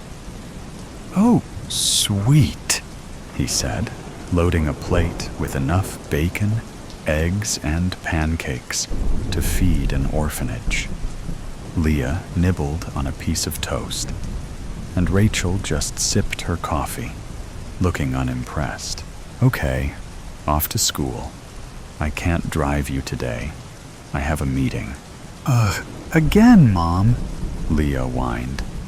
"I hate public transit. People who take the bus are disgusting. If you want me to take you, then we have to leave now." "I can take you," I offered, feeling semi-confident in my ability to drive during my current confused state. How are you going to drive if Mom has the car?" She narrowed her eyes at me. I hadn't given any thought about whether I still had my truck. Trying to ignore her attitude, I changed the subject. "So, when is your play?" I didn't miss it, did I? "What play?" "The one you're in at school." "What is it again? Annie? Or was that last year?" "It's Matilda this year, right?" "Oh, you mean the school's stupid play?" "I know you. Like, hit your head or whatever. But you seriously thought I'm one of those theater nerd kids?" She tossed her half-eaten toast on the table and walked away. "I'll be in the car." "Good one, Dad," Rob B. said, shoveling the rest of what was on his plate into his mouth with a fork. "You get in the car, too," Rachel told him, pouring her coffee into a travel mug. Rob B. grabbed his backpack and headed out. "Wait," I called after Rachel before she left the room. "What is happening here? Everything is different, but no one else seems to think so, and you don't even seem upset that I was just in an accident." She rolled her eyes. "Upset? I was upset the first time, Sean. But I'm on to you now. If you want to leave this family, then do it. But don't tell me that I'm the one who's different. And for God's sake, don't be such a coward." "What are you talking about?" Now I was really confused. "What do you mean, the first time? When I was in the accident with Dave, before the kids." "You weren't in an accident before the kids were born. Oh my God, I can't do this again. Right now, I'm going to be late. She turned to leave, but I grabbed her arm. Tell me, I demanded. You really don't remember? She scoffed. I loosened my grip, and she jerked away from me. A couple months ago, you started talking about going back and drove our car into a tree. Seemed like an accident at the time, but now I can see you were really trying to off yourself. Pretty sure that's what this is all about now, too. I just blinked at her. I didn't know what to say or think. She straightened her jacket and lifted her purse over her shoulder. Look, Sean, I don't know what's going on with you, and frankly, I just don't have the energy anymore. You need to get help. You think you aren't where you're supposed to be, and I get that. I do. But you have to accept that this is your life, and it's what you make it. She sighed heavily, and I could feel her exasperation. I don't want you here anymore, she continued. Please pack your things up. I have a really long day today, and I don't want to see you here when I get home. I don't care where you go. I don't care if you kill yourself. I just want you gone. And that was it. Just like that, she walked out the door. I heard the car start and drive away. I stood there. I don't know for how long, trying to process what little information I had from that brief interaction. I couldn't make heads or tails of any of it, but I knew one thing for certain. I had to get back to Rachel, and my family. Shattered truths. In week 52, the little town already shimmered with the anticipation of festivities. Strings of twinkling lights adorned street corners, their glow reflected in the frosted windows of small houses. The air was somehow alive with the scent of candied almonds, cinnamon, and vanilla, sweet bakeries waiting to be shared. Yet amidst this explosion of life and light, Henrik remained unmoved in his own house. Only now did he notice the splinters on the frames of the old windows. It irritated him. How could one have lived in a place for so long and never discover something as provocative as that? 30 years in the same house, married to a woman named Benta. She never had much interest in cleaning, like most women her age had. Henrik looked up from the bed where he rested his body in the afternoon. Naps like these started to occur more often than before. Probably age, or hell knows why. The door was open, and he could see the light from the lamp in the kitchen. Very faint, but just enough to see clearly. When was the last time he changed the light bulbs? Or maybe the last time he did that? Maybe 4 years ago? Or 6? Henrik got up and walked around the house for a moment until he saw the old plates. Small teacups were there too. They had gathered dust over time. Why did she even collect them when she didn't even polish them? Wasn't that something you do when you collect all sorts of crap? Henrik took his box with pills and swallowed a handful of them with lukewarm water, and then grabbed his cigarette box.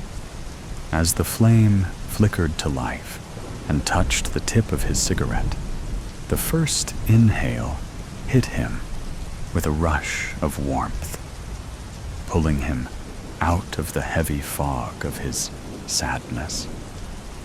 The bittersweet wave of nostalgia washed over him, carrying flashes of his younger years, when the world was a vast, untamed promise, each day unwritten and brimming with possibilities. Now, every movement was deliberate, every breath a reminder of the disease that gripped his body, unraveling him piece by piece. The cigarette trembled in his unsteady fingers, a cruel contrast to the steady, unbroken rhythm of his past, when his hands had been strong and his future limitless. Henrik looked up at the cupboard with the plates. He no longer spared them a glance, knowing they wouldn't remain in his house much longer. The small glass doors of the cupboard did not bother to open. "Come on!" He got angry and used all his strength to open the cupboard until it gave out. Glass bounced and flew all over the place, and a small piece flew into his face. A second later, a small cup fell, adding china to the glass artwork on the ground. "Well," said Henrik, "Bente will take care of that." For a minute, Henrik wondered where she might be. But then a sudden thought struck him. Probably anyone with self-respect would be willing to spend more quality time away from his miserable presence. Carefully, as much as he could, Henrik took the plates and cups and put them down in a cardboard box. He put on his jacket and shoved the keys in the pocket of his leather jacket. It has been a few years since he didn't drive, not that he didn't know how to. So he headed walking, went out to Red Cross shop, and handed the ladies at the counter the filled cardboard box without saying a word. Henrik stepped out into the street and saw that it was beginning to get dark. He gave a sigh of relief, as if that particular china was a burden that added more weight to his heavy enough life. It was past 3 in the afternoon, and the clouds were long and transparent. When was the last time he went out for a walk? Not recently, for sure. It was too unbearable to look at all these energetic people, energetic enough to laugh and move around, with no rollators and accompanied by themselves only. Each step now felt like a quiet triumph. The rhythm of his feet against the pavement was a soothing reminder that, despite the tremors and stiffness, Henrik was still moving forward, and this helped to refresh his mind. The crisp air brushed against his face, and for a moment, the simple act of walking became a victory over the weight of his condition. After about 15 minutes, Henrik walked in the dark until he saw a neon sign. He had forgotten his glasses at home, but the word bodega was big enough to read. He entered in the cozy, time-worn charm. Its low beams and dimly lit interior soaked with the stories of decades past. Henrik used to come more often, but the last time he had beer in the bodega was when his son turned 18 and the whole family celebrated. Henrik looked around to choose a spot. Faded photographs and vintage beer ads adorned the smoke-stained walls, while mismatched chairs and well-worn tables lent the space some hygge-lig, unpretentious air. A faint aroma of beer mingled with the occasional smell of fried food as locals leaned on the polished but scuffed wood counter, exchanging jokes over clinking glasses. Henrik felt strange. There was only a small group of people, and the whole room smelled of something naggingly recognizable. Henrik sat down next to a lone man. Both were silent. Only their bodies felt close enough to feel each other's hollowness.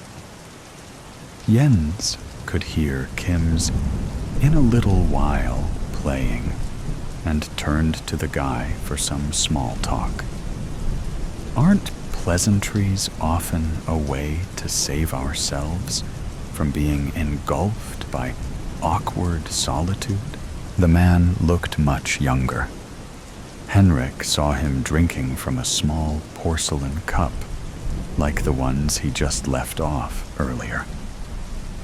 Funny, Henrik thought, and forced his eyes to focus more. He noted he wasn't a man at all. He was a teenage boy with tears in his eyes. "Are you okay, my boy? What's going on?" Henrik asked. The boy didn't answer, but turned around, revealing a deep gash reaching from his left shoulder to his lower back. Henrik's eyes widened. The boy stopped smiling, and his somber look turned into a Gunther, empty expression. He collapsed to the ground with a heavy thud.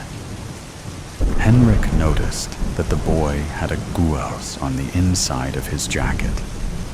He grabbed it abruptly, without anyone noticing.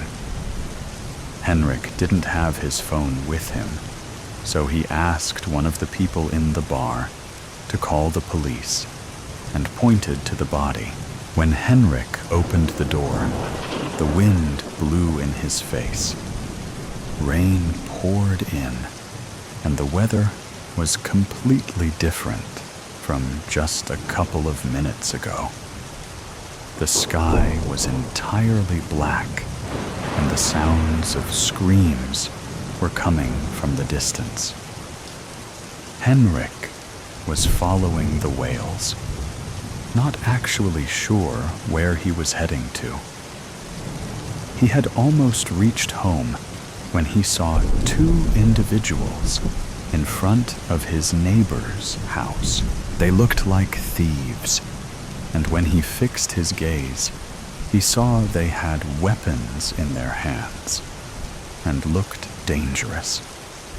They were murderers.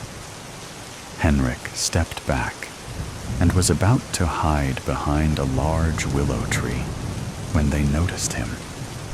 Henrik took the boy's gun and readied to fire. To his surprise, the gun was empty, and he panicked. Henrik could hear his own snorting breath over the wind. He couldn't run. He couldn't hide.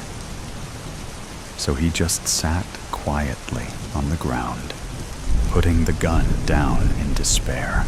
Henrik saw a red car driving up the dirt road. It stopped so suddenly that it skidded and slid into the nearby ditch.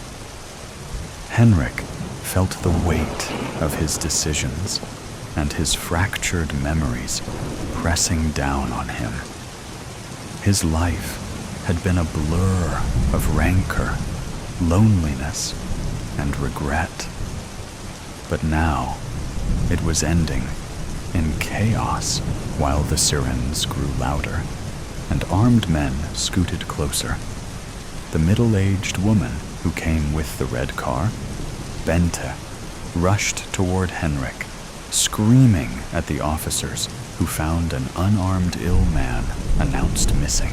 "You're late," Henrik muttered, closing his eyes and lying on the grass. But now it seemed she didn't hear him. He got lost twice last week. Again, without the phone. Everything started to fall apart after we lost our young love, uttered Bente through tears while they were lifting Henrik and heading to the ambulance. The two people, his neighbors, helped Bente to collect a few scattered pieces of china, and no one knew why Henrik had a porcelain loop handle around his ring finger. Banshee. The soft cushions of the leather couch cradled Kim's sweaty body. Her vision was fuzzy and dark, like looking through smudged sunglasses. She blinked rapidly, hoping to remedy her skewed sight. Then she heard voices, male and female. "Yes, I did call 911. She needs to get better mascara. There's no way that was mascara." Kim recognized those voices. She must be on the couch in her office. But why? Well, what could it have been? Never heard anyone scream like that before. I know. It was unnatural. She must have had some kind of seizure. Yeah, it seemed her dog sensed it was going to happen. Oh, definitely. Don't worry, Kim. I'll take care of Groot while you're at the hospital. You won't believe this, but I had my first hot flash last night. It was so disgusting. Kim wasn't sure if that was TMI, but she was the broker and founder of this real estate firm, so she had the right to say whatever in the hell she wanted. However, she did find it uncomfortable to talk about. She just couldn't stop thinking about last night's sweat fest. "When did you have your last period?" Shelley asked. Kim scanned the faces of the 12-member team of real estate agents gathered at the conference table. Mostly men. Men didn't want to talk about this crap. Kim had never felt comfortable talking about female plumbing issues either. And this was not the time, nor the place, nor the company to speak of such things. She shouldn't have started this conversation. Just not thinking clearly today. Moving on. "Jeffrey, you have a new listing?" Subject changed. Every day was bring your dog to work day. Kim brought Groot, a 2-year-old male Wheaton Terrier. Other team members brought their dogs as well, and all the canines got along. During the Monday meeting, Groot lay in his bed behind Kim's chair at the head of the table. Suddenly, he started whining, high-pitched and annoying. All conversation stopped. Groot went to Kim and pawed at her lap, still whining. She rubbed his head. "What is it?" "What's—" Kim sucked in a loud breath, stood straight up, as if her spine had instantly become a metal rod. Then she started a low, guttural growl. She began to drool, long strands of saliva slinking from the corners of her mouth. People gasped.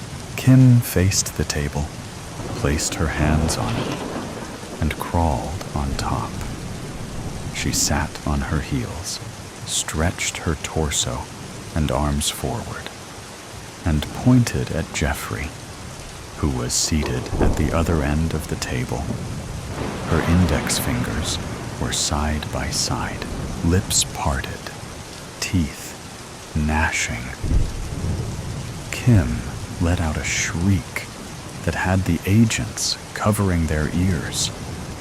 Thick, black tears oozed from her eyes, made mad streaks down her ruddy cheeks, and dribbled onto the table like globs of old motor oil. All the dogs in the building barked. Most of the agents sped from the room. Jeffrey plastered himself against the wall behind his seat and stared at Kim. His eyes and mouth wide open. The shriek lasted for at least 60 seconds. Kim collapsed onto the table. At the hospital, Kim was informed that her scans were clear. The results from the cultures of the tears would take a few days to come back. The doctor had no answers for her regarding the shriek. She stayed overnight and then went home at 10:25 a.m. Kim had just put on pajamas and was ready to relax when she received a phone call from Shelley, one that put her in a fetal position. Heading south on I-85 in his very expensive, high-performance BMW, Jeffrey was breaking the speed limit, 10 miles over. It was no big deal, but it was raining. He was in the fast lane, as always. He rarely got to drive his car the way he wanted. It could go from 0-60 in under 3 seconds. Jeffrey eyed the long stretch of asphalt ahead of him and listened to Hush by Deep Purple, as loud as the car's sound system would allow. He was about to gun it when he saw a sedan slide from the northbound lane, coast through the grassy median, and head straight for him. Shit! Jeffrey stepped on the gas. The sliding car missed him, but wrecked into the truck behind him. Looking in his rearview mirror at the carnage of the colliding metal and glass, Jeffrey yelled, "Holy hell!" That's when he started to lose control of his vehicle, zigzagging, the road water washing up onto his windows from the right and the left. And then everything in Jeffrey's world stopped. At home, Kim sat on her sofa, weeping. Her father sat beside her, hugging her shoulders. "I can't believe this." "I know," said Marcus. Then he let out a hefty sigh. "I have something to tell you." "What?" "It's about your mother." Kim scowled at her father. They never talked about her mother. "It's about her death." "You want to talk about that now?" "Yes. It relates to all you're going through." "What? How?" Marcus covered his eyes with his hand. "How do I put this? Your mother suffered from the same affliction you're suffering from now." He looked directly at her. The shriek, the black tears. "You're what is known as a banshee." Kim stared at him as if he had grown another head. "That's not funny, Dad. I'm totally serious." Banshees shriek at people who are about to die. It's why your mother killed herself." She took a good, long look at his aged, hard-lined face. He wasn't lying. She should be mad that he hadn't told her this long ago. She wasn't. Couldn't be. She was too numb and too tired to feel anger toward him. Be prepared. People at work will stare at you. They'll talk about you, wonder things about you, even be afraid of you. Is that what happened to Mom? Yes. She began to cry again. "I'm so sorry, honey." After 10 minutes of weeping, Kim drank the hot tea her father had made. Groot went to her and sat beside her on the couch, which reminded her, "Dad, Groot whined at me just before it happened." Yeah, nearby animals can sense the episodes before they happen. Don't know why. I've done a lot of research, but haven't determined why that happens. What all have you discovered in your research? Well, that only women are banshees, that it starts at menopause, that you'll be a banshee until you die. Fantastic. Didn't you know this was going to happen to me? We hoped it wouldn't. Your mother's mother said it might skip a generation. Hey, well, guess what? She sipped her tea.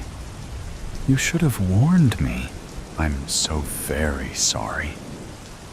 Marcus kissed his daughter's forehead. But seriously, what good would that have done? Kim thought about that. Her only response to his question was a shrug. Kim stood in the bathroom, blowing her nose. Her father had left a few minutes ago. She was still struggling to process all he had told her, and she was seriously thinking of retiring to avoid everyone at work. She could do it. Then there was Jeffrey to think about. His funeral. Damn it. This was all too much. She had worked so hard to get to where she was in life. A multi-millionaire at age 30.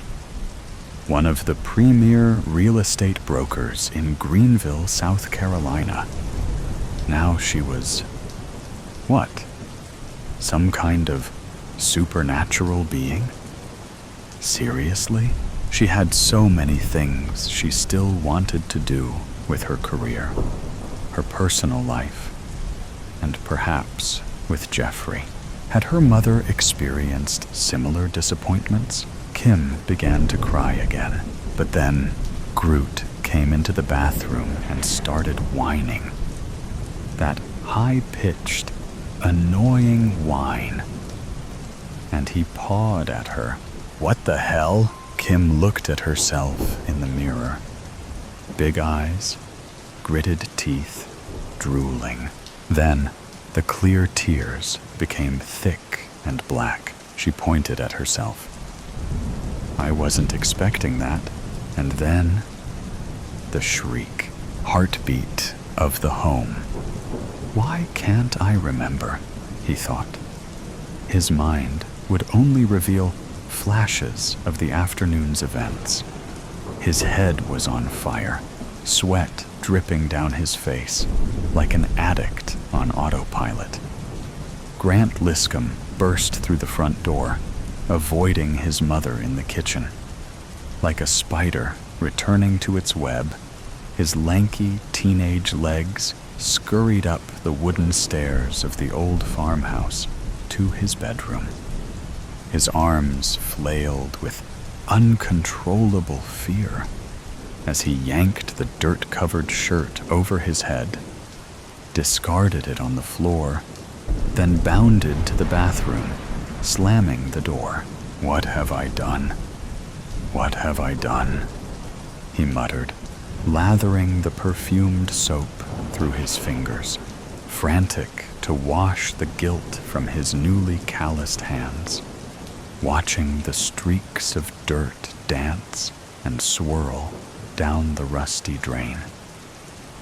His mind was confused by broken images of helping to clean the gutters, the ladder falling. Or was it pushed? The thud as Nick's body hit the ground, and the gleam of the metal shovel as Grant dug the body-sized hole. He confronted the reflection in the mirror, the gaunt, bloodshot, black-haired punk he had become. Oh God, what have you done? The reflection glared back with an evil grin. It began about a month ago, after his factory worker stepfather, Nick, lost his job. Grant's middle-aged mother, Jane, with little work experience, was initially grateful for the offer to stay at her aunt's derelict house, remotely located in the Haliburton Highlands of Ontario. Soon, she would regret it. They arrived late on an October evening, rain pelting down. The overwhelming stench of mold and decay nauseated Grant as he stepped onto the porch, past two white rattan chairs resembling broken skeleton bones. Like two cracked teeth, the front window panes whistled as Nick opened the door, and a rush of twisted oak leaves fluttered into the foyer, landing at the base of an antique grandfather clock. Wow! Look at that beauty! Grant exclaimed, smitten with the intricate carvings of the mahogany cabinet, the shiny gold filigree face, moon dial and hands, all in pristine condition, a sharp contrast to the rest of the house. Hey, Mom, didn't Grandpa have a clock like this? He set down his backpack, rubbed his hands over the smooth, flawless finish, inhaling the rich smell of lacquer and lemon polish, opened the case to wind the weights, then set the hands to the correct time. Yes, he did, she answered, removing her coat and shaking the rain from her short blonde hair. But not as old as this one. Remember what Grandpa always said? The tick of a clock is the heartbeat of the home, they repeated in unison, their heartfelt laughter filling the room with his memory. But seriously, Grant, she said, pointing at the clock. That thing gives me the creeps, Grant shrugged. Then, as he tapped the pendulum to start the clock, he felt a sudden chill in the air, a quiver in the continuum of space and time. The walls around him seemed to expand and contract, like the lungs of the house had taken a deep breath. Are you all right, Grant? His mother's face concerned. You look pale. He's fine, said Nick. Quit coddling him, Jane. He isn't a child anymore. He chuckled and gently kissed her forehead. I'll finish bringing in the rest of the stuff. Grant sensed something was terribly wrong. Something had taken control of his body. His mind shouted with fear as his consciousness slipped deeper into an abyss, and a different, cunning voice answered. I'm okay, Mom. After the family had settled in for the night, The clock softly chimed the midnight hour, and its demon contemplated setting its evil plans in motion. Returning to his room, Grant changed into clean clothes and put on some loud, heavy metal music. He suspected his mother was having issues with his new identity. He began rifling through his closet, not sure what he was looking for. Then, at last, he found it. The metal slugger baseball bat. As he held the handle, he confirmed that Mother was next. "Grant," his mother called from the kitchen, aroma of roast beef wafting up the stairs. "Are you guys done outside? Dinner's almost ready." The stairs creaked with warning as he descended each step. Slow and deliberate, bat at the ready. A satanic song blared out of his room, the heavy bass pounding the walls.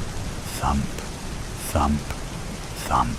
"Turn it down," she shouted, stirring the gravy pot, steam filling the room from the whistling kettle. But his music grew louder. He continued his mission, unhindered. From deep inside, Grant could feel the raw hatred of the demon inhabiting his body, its cruel intention, but was powerless to intervene. Suddenly, like a beacon of light through the darkness, he heard a familiar voice. "Remember the heartbeat of the home." It was Grandpa. "Grant," the voice said, "kill the heartbeat." Jane Liscombe turned off the stove and stormed out of the kitchen, down the hall, stopping at the grandfather clock at the base of the stairwell. "I said, turn it." Stopping mid-sentence, she screamed and jumped back, just as the bat came crashing down, barely missing its target. Grant gripped tighter, then swung again, this time hitting a home run, as the bat smashed the glass of the grandfather clock, dislodging the pendulum and sending it flying across the room. The chimes clanged noisily in pain as he swung again and again until the battered clock showed no signs of life. Grant's grandfather's undying love had helped him overcome the demon within him and return to H.'s former self. "Mom, are you okay?"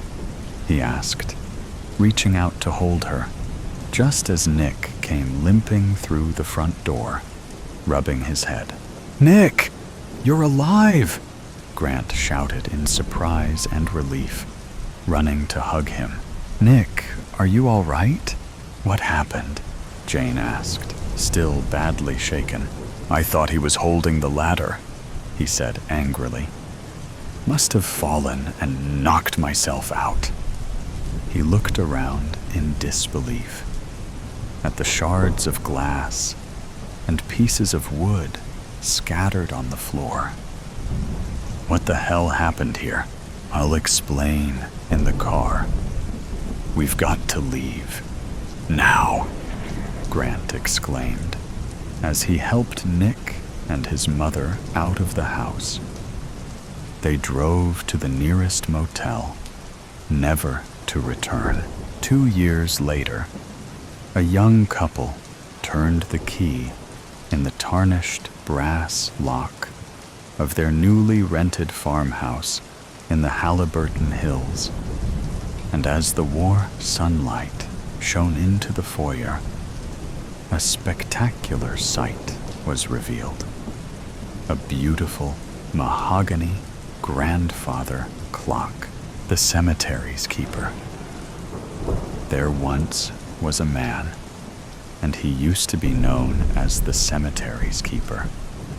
He would wash the stones and make the graves intact with new paint jobs and flowers. He would be seen sitting down talking to the stones. While he ate his lunch, it was a different stone each day. Everybody thought he was creepy. He wore black every day, like he was about to attend a funeral. A full suit and tie.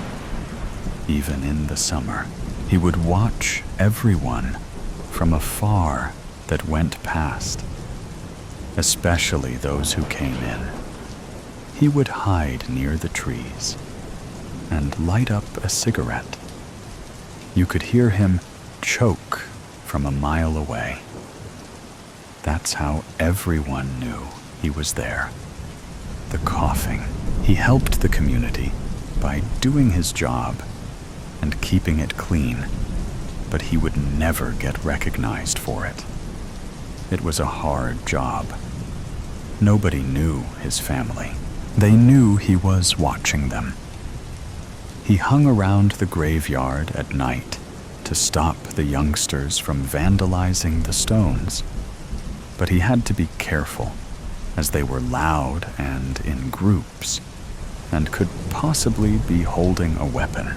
He would just scrub it off when they left. Until one day, some youngish kids came by and smashed up all the gravestones and tried to dig to find the coffins and the bodies inside.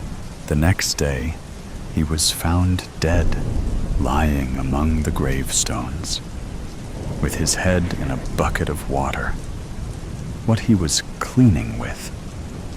Whoever it was drowned him, and they had a purpose.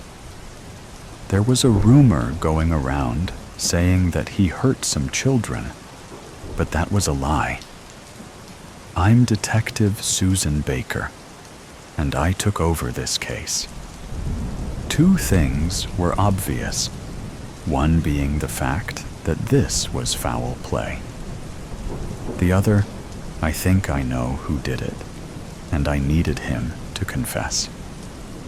This fella I speak of has just gotten out of prison for murdering someone 5 years ago. He only got 5 bloody years. Pathetic from the justice system's side. But nobody showed up at court for him. His record was clean. He had never done a bad thing in his entire life. He had strangle marks around his neck. When I found him, he was cold. He had been beaten before he drowned. The coroner said he was definitely strangled to death. He had knife marks on his rib cages and a big one marked on his throat. Whoever killed him really wanted him to die. They collected the DNA and matched it with the strangle marks. Whoever it may have been left dirty scratch marks. With the gunk left under their nails, we found a match, just who I thought it was. The man has just gotten out of jail, and he got bail to his mother's house. He had nowhere else to go. He had a big group of friends that committed crime all over the area. The crime rate was bad without them. Hopefully, my partner, Sir John, and I could take down who did it today. It was going to be a long one, which meant that we wouldn't be with our families today, which was Christmas Eve. I wasn't expecting that. The boss said we could go, but once again, we had to protect the city. I put up so many Christians' lights this year, hoping to not have them vandalized too. During the festive holidays, the people in my area too would go absolutely nuts screaming, fighting, punching on doing drugs. Hard drugs, might I add. Drug dealers on each corner. The lowest act was burning someone's house down on Christmas Eve, leaving them with nothing.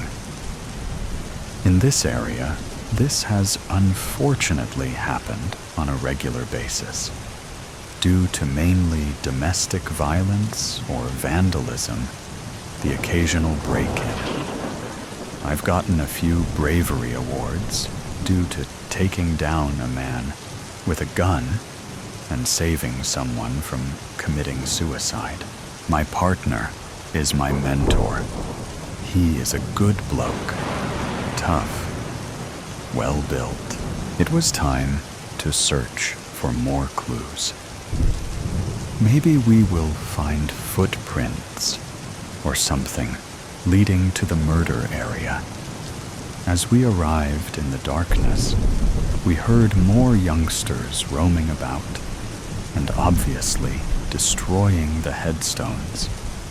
We turned our flashlights on and pulled out our badges. They were horrified, stopped in their tracks. "We need the names of all of you. Now," my partner said with a scary tone.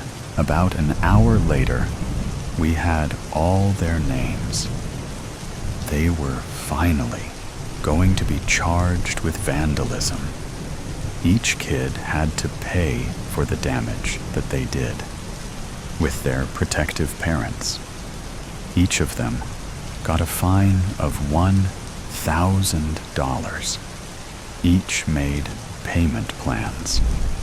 I wondered who would take over the graveyard now, or would they just let it overgrow? The graveyard overgrown. It had been about a month since he passed away. The stones were dirty. Vines growing in every direction. We interrogated the fella that I thought it was, but he would not confess, even though we found his DNA on the man's neck. He said the old man kissed me, and I put my hands on his throat, but he didn't die. Last time I saw him, he was alive. I didn't kill him. I knew that was a lie, because the old man didn't go near anybody, because they could be armed with a weapon. We found a couple of footprints. We matched it with the same shoes, but he still would not confess, even after a violent interrogation. We showed him pictures of the old man's crime scene. He looked away. We made sure that we got a warrant out for his arrest. We found the murder weapon after a big search in the creek. He had dumped it in there. He had no remorse. He had his poker face on. He was put in a cell for attempted murder up until his court hearing. Toodle-oo. Mayor Ottentail, Arizona, 1875. Painter, the man known throughout town only by his profession, rolls onto his back, letting out a phlegmy cough, skin and bones, with one sad gray eye and the other covered by a patch and sporting a bushy brown beard and the remnants of a rumpled suit. Painter possesses immense talent. He's created numerous portraits and landscapes, as well as the risque painting of Painted Lady Queen Winona that hangs over the Wild Weed Saloon's bar. But he drinks away what money he makes.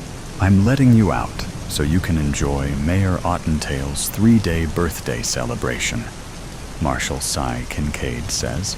a towering, authoritative figure with a deep voice and rugged looks.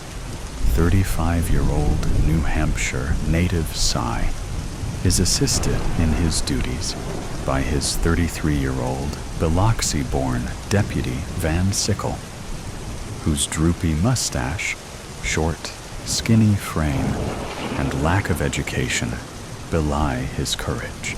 It's bad enough this rat trap town is named after him, Painter says. The only thing that blathering weasel deserves is a birthday cake with a stick of dynamite in it. You're off your mental reservation.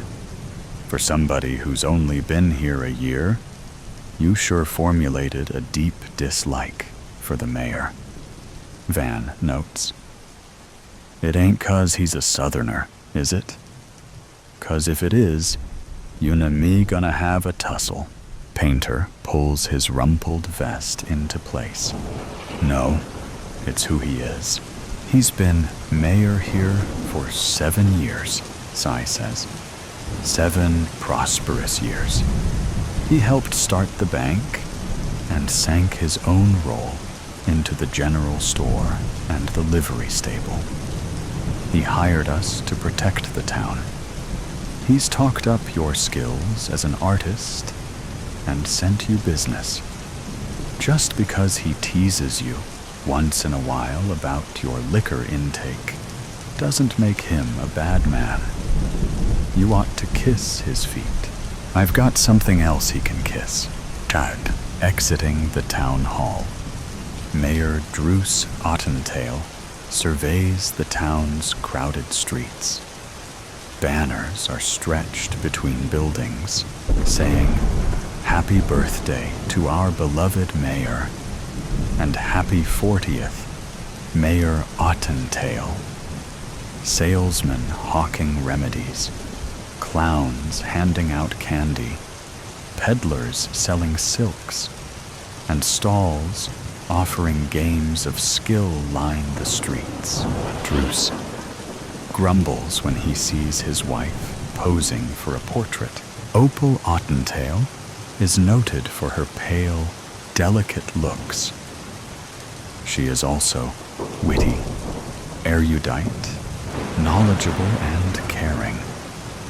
Qualities missing in Druce, who is viewed as all business, as suggested by his reedy build, stern features, beady eyes, tidy mustache, and refined southern accent.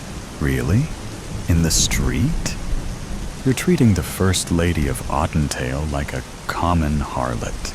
Painter puts his brush down on the easel. I don't have a studio, Ottertail. Druce pulls his wife to his side. Well, you need to get one, you disgusting Yankee vagabond. Until you do, stay away from Opal. Who ever heard of a one-eyed painter? And in the future, the name's Ottentail, and you'll address me by my title. Yes, Mayor. Druce's pallid features burn crimson. He takes a threatening step toward Painter, but is pulled back by Cy. Van positions himself between them. I never seen 2 men who can get each other's goat more than you 2. Look around you, Mayor. Look at the banners, the balloons, and the stalls selling cards and buttons with your name and face on them, celebrating your birthday. You don't want to spoil all this by picking a fight with Painter. It's about time my husband was feted, don't you think? Opal beams as Druce pulls her away. Yes, ma'am. Van replies, giving Cy a queer side glance. She'd just say something about the mayor smellin' bad? Van asks. 6 men on horseback trot past. The burly lead rider locks eyes with Cy. That's Jack Aker. I'd say our peaceful celebration just went to seed, Van comments. Acre and his gang tie their horses up at the Wildweed Saloon. Jack Acre takes a long, scornful look at Cy and Van before joining the rest of the gang inside. Born in Massachusetts, the Acre brothers served in the Union Army during the war. Afterward, they were guards for the Northeastern Railway, until they realized that robbing trains was easier and more profitable than guarding them. Wearing a perpetual frown across his sunburnt features, 44-year-old Jack Acre is crafty and murderous. Unlike his brothers, Jack is educated and prefers swindling to shooting. A ladies' man before the war, 37-year-old Lon Acre is sensitive about the angry red scar that runs from his forehead to his chin. 30-year-old Boston Belly Acre is an imposing 6'6" and unafraid to use his size to get what he wants. Riding with the Acres are their scruffy 17-year-old cousins, Les and Stanley Tremaine, who have fallen in love with the outlaw life. Them hard cases is here for one thing, skullduggery, Van says. 6 again 2. The odds ain't stacked in our favor. Maybe we can reduce them and nip this situation in the bud. That tall dandy in the black duster and the stovepipe hat, that's Cack Bruder. He's wanted for killing a man in Stiffgate that he claimed dealt from the bottom. Let's send him back there. Drawing his gun, Cy confronts Bruder at the faro table. Party's over. You've got a hanging to attend. Yours. The Tremaine brothers brandish Bowie knives. Van swings the shotgun in their direction. Really, children? Behave, boys, Jack says. Belly Acre slowly rises. You gotta go through me to get him. Van points the shotgun at Belly. This'll go through you faster'n spoiled milk. Jack pulls his brother back into his chair. Turn your steam down, Boston. You shouldn't treat visitors who've come here to spend their money and join your celebration like this, Marshall. Is that why you're here, Jack? Cy asks. It's not to rob the bank, steal some strumpet's pay, or gun somebody? No, and maybe. Jack replies, smirking. Well, there's going to be one less of you to do it, Cy replies. Come on, Cack. Bruder raises his hands. You gonna help me out, Jack? We know a Jim Dandy lawyer in Stiffgate, Jack replies. Don't worry, Cack, Lon adds. If we can't free you legally, we'll blast you out as soon as we're through here. But don't worry. Any witness to your shootin' who gets a good look at Belly's gonna forget what he saw. Cy motions Cack toward the door. You're starting out on the wrong foot, Marshall. I was about to say the same thing, Jack. Lon turns to Jack as Cack is led away. We just lost our best shooter. That doesn't change what we came here to do. Van picks at his teeth with a toothpick. That was what you call a gourmet lunch. We ought to do that more often. As often as my wallet can take, Deputy. Tilting his head, Van asks, what in tarnation is that noise? Sounds like a drum beat. But the parade's not till later, Cy answers.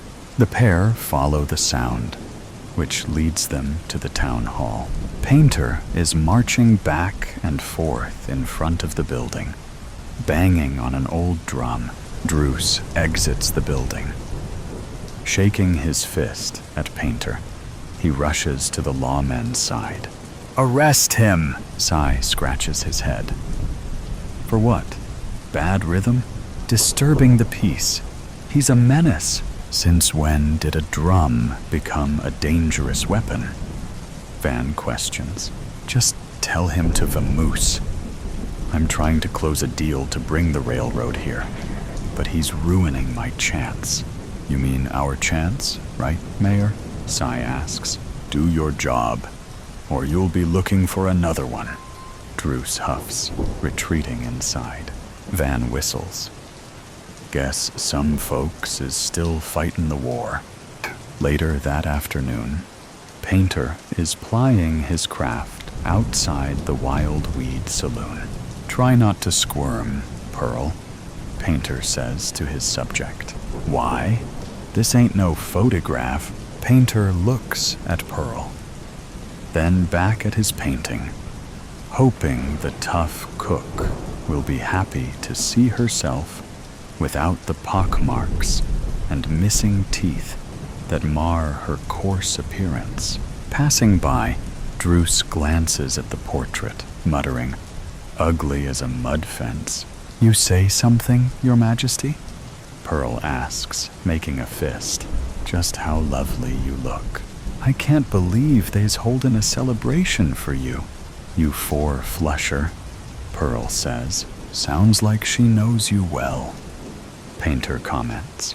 Several townspeople gather around the portrait to gawk at it as Pearl raises her voice. My husband, Maitland, rest his soul, fought off the Apaches to help bring this town into being.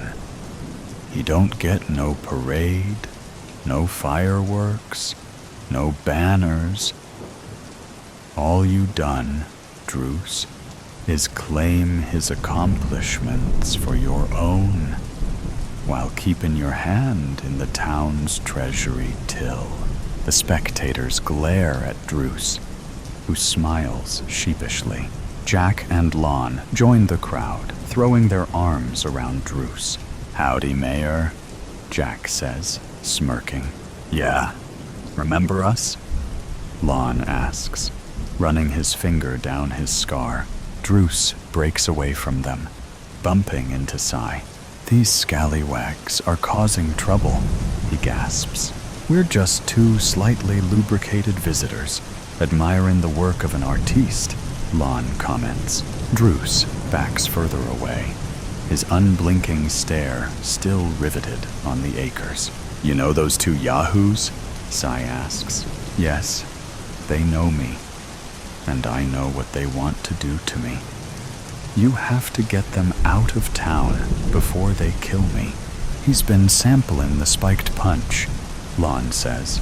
They haven't done anything, Sai notes. Not yet. When they do, my death will be on you, Marshal, Druce shouts, hurrying off. Dramatic, ain't he? Lon comments. The following morning, Druce bursts through the jail's door, shoving a piece of paper in Sai's face. What's the meaning of this? Sai gives the page a cursory glance, passing it on to Van. Looks like a wanted poster with your name on it. Something you're not telling us, Mayor. Did you read it? Yep. It says you're a war criminal. The drawing is a nice likeness of you, too. I'm not a war criminal. Well, somebody thinks you are.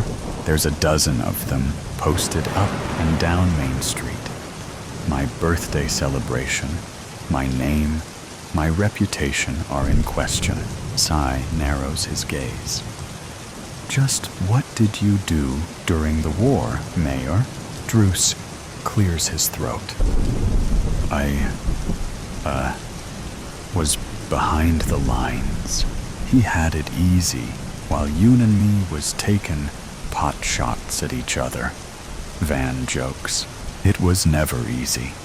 The filth, the rats, the lack of supplies. Watching Natchez burn. You was stationed in Natchez? Van asks. I ran the prisoner of war camp there. Van clenches his fists, his breath exiting in fitful bursts. You sick son of a gun. You took pleasure out of starving and torturing soldiers. The Yankees took their anger out on us because of the way you mistreated their men.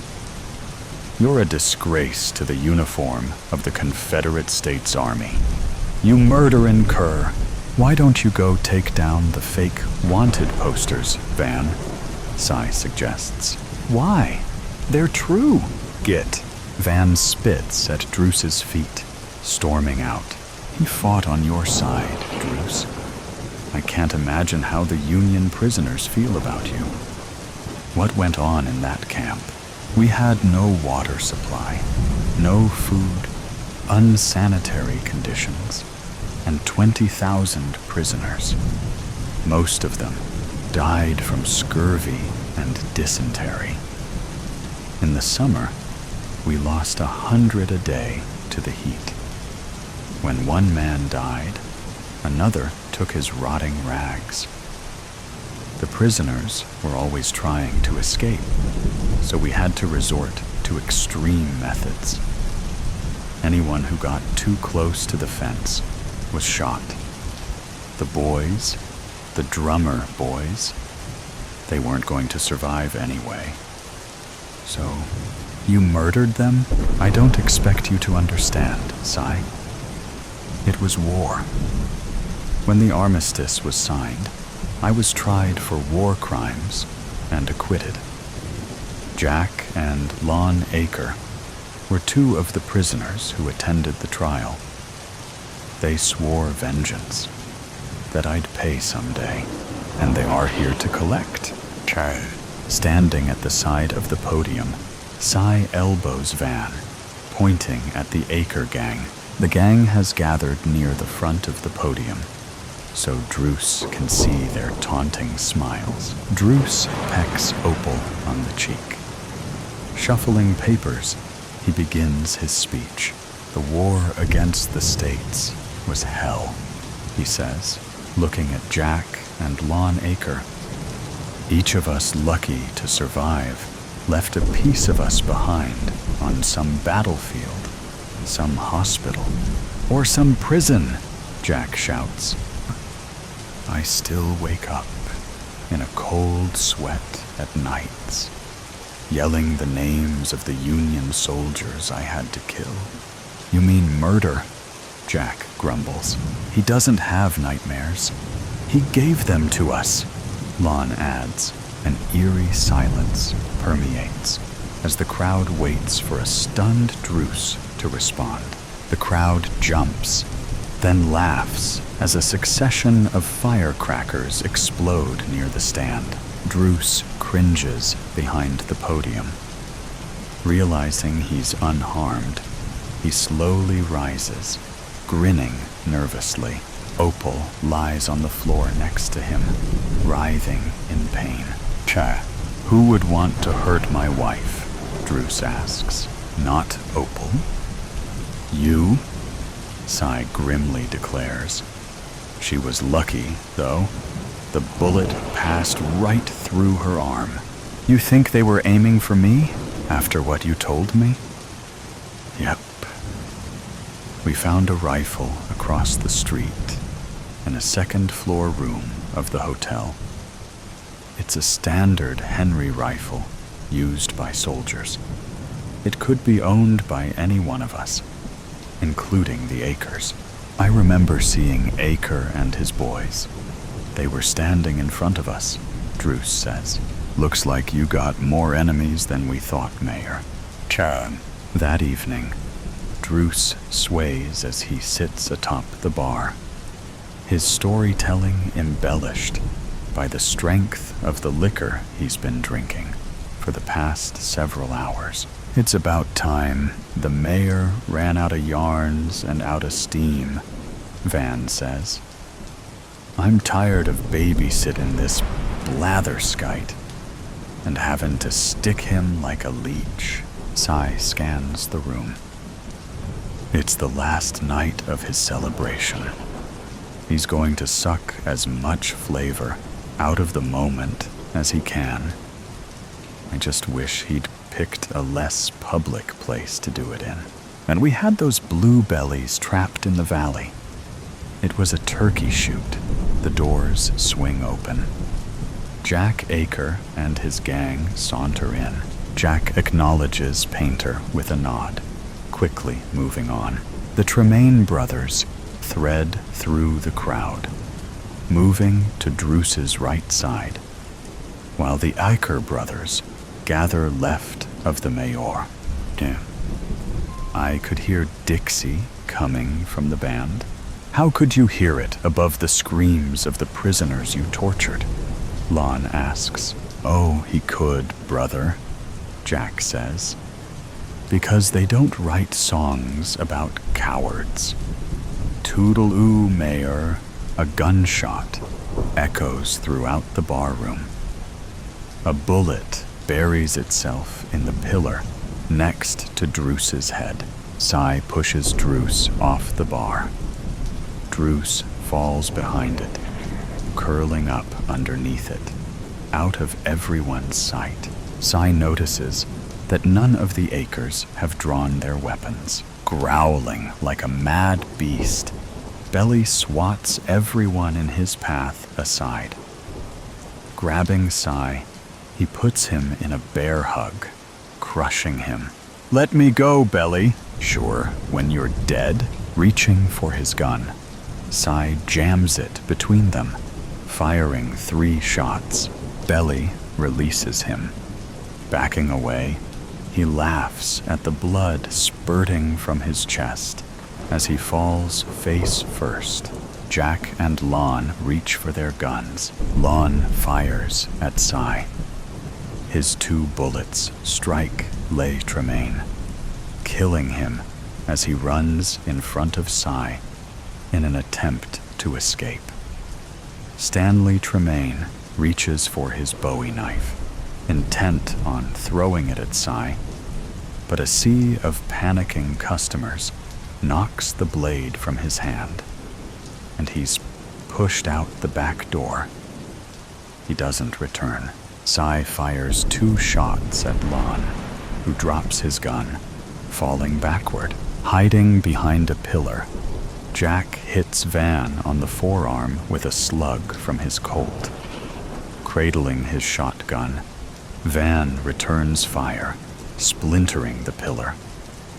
A second blast blows a now exposed Jack off his feet. Druce greets Cy on the street the next morning. They watch a crew of men pulling down banners and sweeping up the celebration's confetti. How's Aker? Gut shot, and about ready to join his brothers in the mortuary. I'm going to Doc's office to see him now. I hate to owe a Yankee, but thank you, Marshal. It's nice not to have to look over my shoulder anymore. I'm so happy. I think I'll have that reprobate painter paint my portrait. Toodle-oo. Jack grabs Cy's hand as the pain sears through his body. You know what I regret most? That a Reb finished me. You carried the pain of being in Ottentail's prison for 10 years. Why try to kill Druce now, Jack? We were paid to create a ruckus during the mayor's speech. The man who hired us decided he was going to kill Ottentail. He shot Ottentail's wife by mistake. Then he wanted to kill Ottentail while he was drunk in the saloon. He missed again. Everybody, including you, thought me or one of my brothers had pulled the trigger, so Belly decided to act first. He should have left the killing to us. Who hired you? Jack wheezes heavily. A broken man. He was a prisoner with Lon and me in Natchez. He was a clean-cut, handsome kid, a drummer boy during the war, never even shot a gun. I almost didn't recognize him when he rode into our camp last year, all thin and grizzled. Ottentail had made an example of him, whipped him, stuck a hot poker in his eye, and left him for dead. The Rebs buried him alive outside of the camp. He dug his way out and crawled back to the Union line. The loud report of a shotgun blast sounds in the street. Opal's scream sends Cy scrambling to the window. "Help! Painter just shot my husband." Forever Christmas. "Roscoe, get off. Get off me. Get off, you crazy pup." My mangy mutt wakens me with a slobbery good morning before getting in a round of zoomies. I love him, but I'd also like to murder him. Before I do, though, I should really brush his teeth, I think, as I wipe off the sticky goop on my cheek. "Hey, hun, are you awake?" Lorraine, my wife, pops her head in the door, a festive robe tied around her. "Wait, it's Christmas," covered in dog slobber. "You forget to shut the door?" I chuckle. "Oops." She smiles back, the same one I fell in love with 11 years ago. I'd been a bit cynical about the whole true love thing in my youth. And then Lorraine bashed down all resistance with one glance. "Can you watch the kids for a sec? They're already going crazy, waiting to open presents," she says. "They're not the only ones," I reply.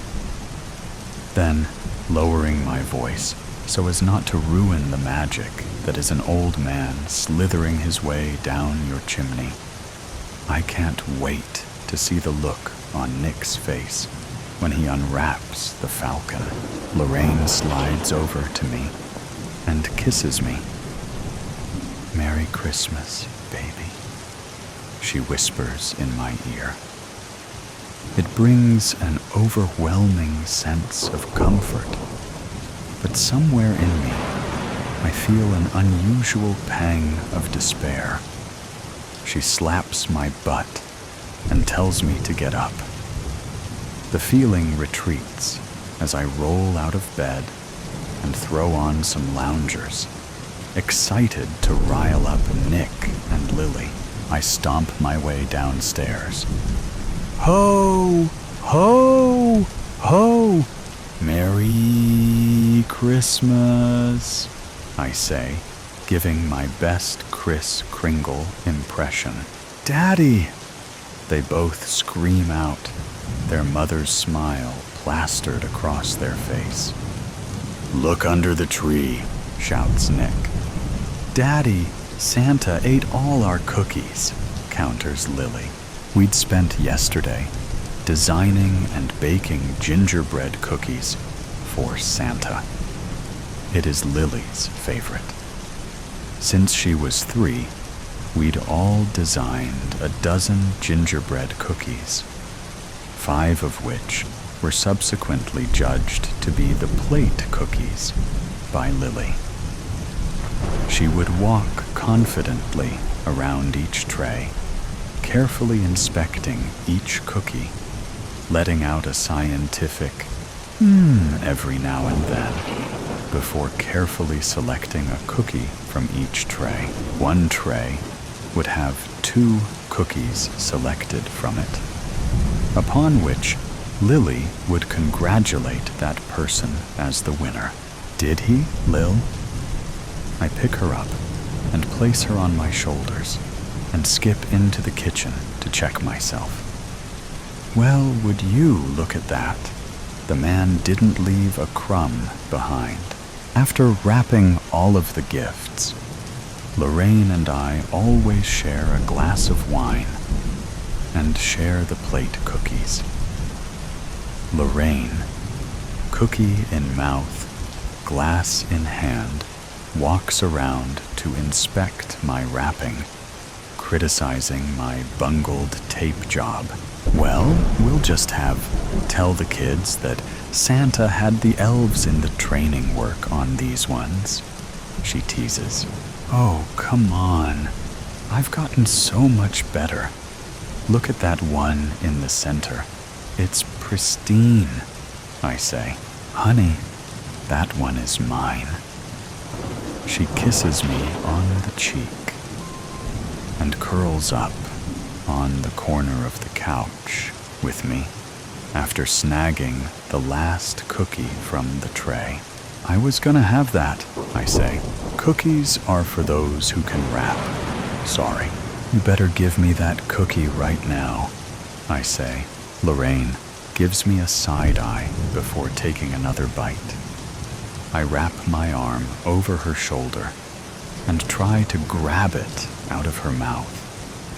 But she dodges me and scooches her way to the other end of the couch. Don't you take one more bite. She moves it slowly toward her mouth, opening wide. I grab her ankle and pull her toward me. Lorraine erupts with a giggle, still managing to hold the cookie out of my reach. I grab her arm and crawl toward her until I can pin her arm down and lean over to take a bite of the cookie while it's still in her hand. Thank you, babe. I lean down and take another bite. Fine, you can have it. Just let me go. I grab it from her and retreat to my side of the couch, making a show of eating the cookie, smacking my lips and swishing it down with a swig of wine. Lorraine kicks at my legs, smirks, finishes her glass of wine, and leans back into me. The house is silent. The kids long asleep. Wind sweeps gently outside as snow continues to fall, as it has throughout the day. Stockings hang above the lit fireplace, cane-shaped M&Ms, paint sticks, and Hot Wheels cozied up inside, waiting to be spilled across the floor tomorrow before being tossed aside for the next gift. Roscoe huffs in the corner, clearly displeased that we're up past his bedtime. Lorraine and I stay wrapped around each other, enjoying the silence that is so rare during the holiday season, and doze off until we awake sometime in the middle of the night and mosey to bed. The peace and warmth I felt last night feel so much more distant, and I get an urge to hold my wife. Lily is still staring in amazement at the empty plate. Something about it looks off. The red is no longer a merry holiday red, rather a crimson blood that paints Santa's sleigh and dyes his bag of presents. The plate clatters to the floor, Roscoe jumping in fright, bumping into Lily and knocking her to the floor. Lily starts to cry out as Lorraine pops into the kitchen behind me. Hey, sweetie, did Daddy drop the cookie platter? She says, sweeping Lily up in her arms. Are you okay? She asks me. I realize I've been standing frozen, my mind empty, frigid.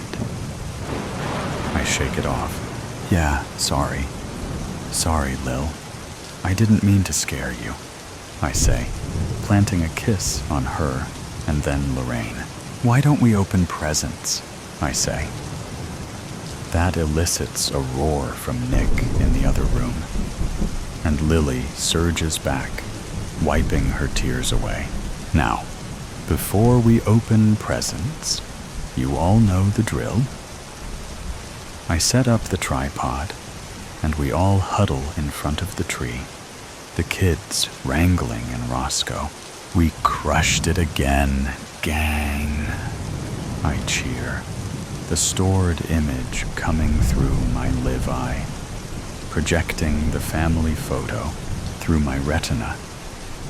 I quickly flick through the Christmas album, looking at the years past. 2 years ago, poor Roscoe was stuck with a cone on his head. 5 years ago was Lily's first Christmas. 7 was Nick's.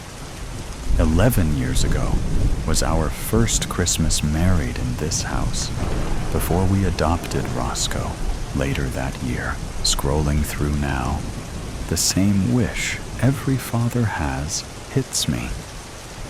Please don't grow up.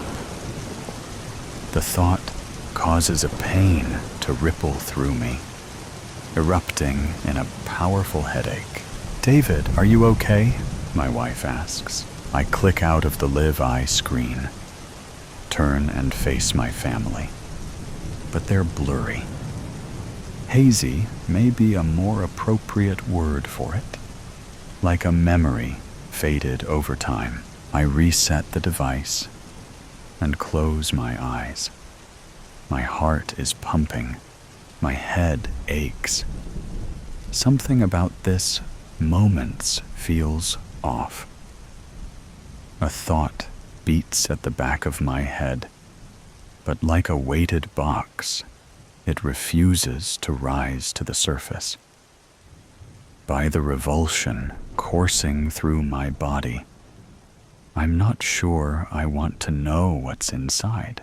The device resets, and I open my eyes. I exhale. The beating in my head subsides. Lorraine wraps her arm around me, no longer in a haze. Sorry, I just got the worst migraine. Things went blurry for a second, I admit. There's some aspirin in the kitchen. I'll get you some, she says. No, it's okay. It's gone. My live eye may have glitched. I grab her arm and pull her back in toward me. Okay, what are we waiting for? Let's open these presents. The day flashes by in a flurry of ripped up shreds of candy cane and elf decorated wrapping paper, cut plastic ties that restrain action figures in their boxes, and chocolate greased candy wrappers as the kids fuel their excitement with sugar trips. Lorraine works at preparing a late Christmas lunch. Roscoe providing assistance, mopping up the floor. I spend the morning putting together race car tracks, helping Lily begin her Lego dollhouse foundation, and clearing the mess of my critized wrappings that inevitably cover the floor in pieces. Dad, I want to fly the drone, says Nick. The highlight of my morning was watching Nick unwrap the gift he'd been talking about all year, a Falcon 1 safety drone.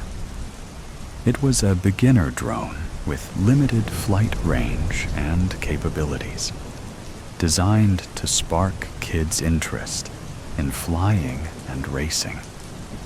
Parental controls enabled limitations on range, so we could limit flying to just our backyard and at a relative minimum altitude.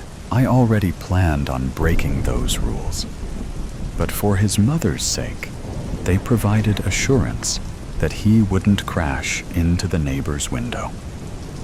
Fair. I know, buddy, but it's missing a part.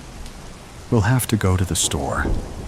I help Lorraine set the dining room table, my stomach growling at the aromas drifting in from the kitchen. I can't help but feel like I haven't smelled a home-cooked meal in some time, and I almost get emotional when Lorraine sets the ham down in the center. This isn't my life. This life is filled with love and hope, like the Hallmark holiday movie that plays in the background. Something rattles internally. The box, weighted down, chains jangling, screaming to break free. I swear I hear whispers, someone calling my name, penciling. I can take you tomorrow.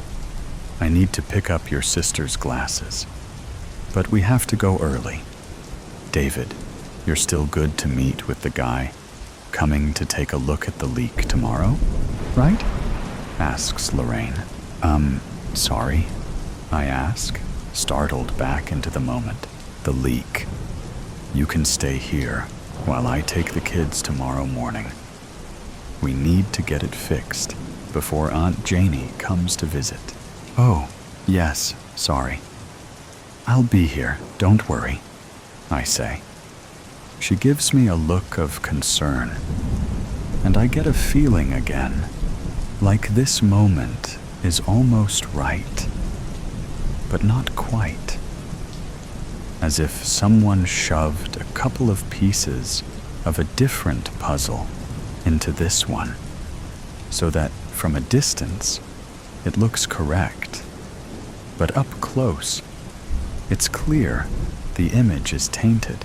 I down a couple of glasses of wine as we dig into the feast, which seems to ease the lingering tension inside me. The rest of the day is spent in a shower of giggles and roarous cries, spending the night ramping Hot Wheels with Nick and drawing pictures with Lily. We cap off the night with a board game frenzy. Nick wins twice at Candyland. Lorraine and Lily team up to take Nick and I down at Scrabble Jr., and I win.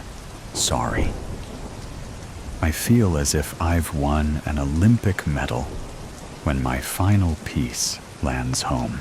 There's a crack in the board across the word, imitating my own feelings. Looking at it causes the box to rattle more violently, and I'm relieved when Lorraine tells the kids it's bedtime. I stay downstairs while Lorraine gets the kids into bed. Christmas Stories for Kids lays on the coffee table.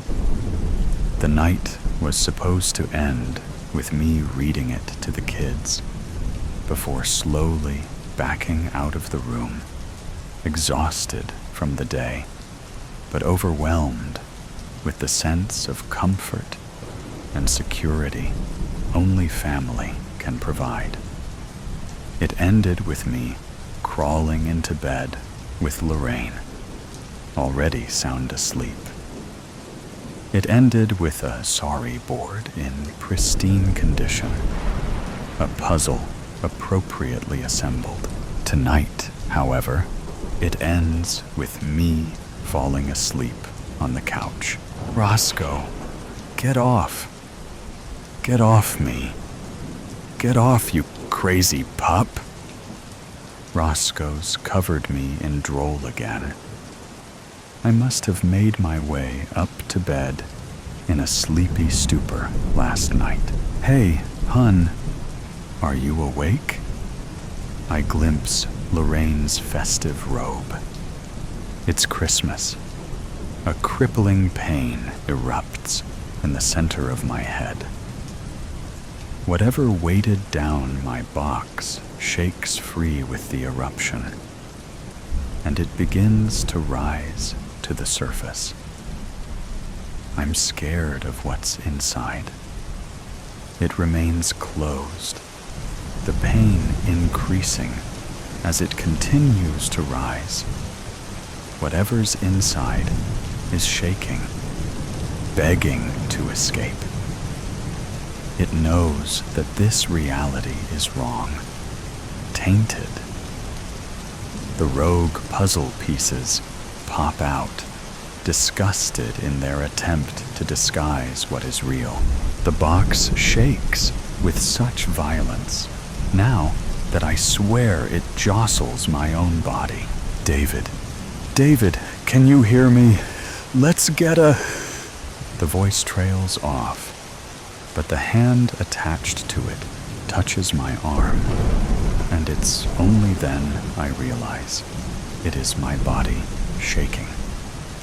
I'm trapped between two realities, but my mind refuses to accept either. The box is almost to the surface, and it's now I realize it contains death.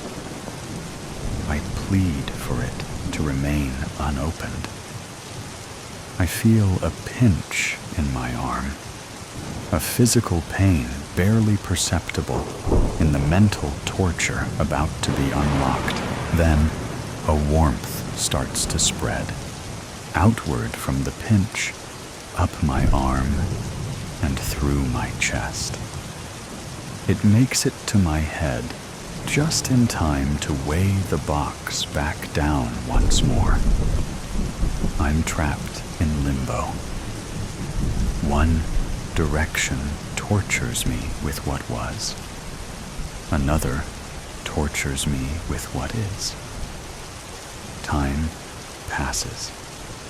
Voices fade in and out. Appreciate you accommodating us on short notice and during the holiday. Yes, well, it's been disturbing how many cases are turning up. Anything we can do to help you combat it, we're happy to help. This is him? Yes, David Groggins, age 43. Police found him unconscious in Reynoldsville 3 weeks ago. Medical tested him then. He consumed it? Yes. Tripodiazolethol was found in his system. Heard they're calling it glitch on the streets. Is that right? Glitch, bug, defect, crash. It seems to only have found its way into methamphetamines at the moment, and we hope to keep it contained. Easier to track one drug supply over many. I read his file. History of drug abuse ever since his family died in a car crash. Day after Christmas, no less. Well, if your reports are accurate, it certainly helps us understand this drug's intent a bit more. Yes, additional testing is needed, but we're 90% sure he's been reliving the day before the crash. Christmas Day, 4 years ago tomorrow. We are not quite sure how it works. The drug causes a malfunction in the Levi system, essentially trapping a person in a continuous memory loop. We suspect it may attach itself to particularly powerful memories, like in this case, though we cannot confirm at this time. We were able to perform an autopsy on one victim a week ago. Damage to the hippocampus and frontal lobe were observed.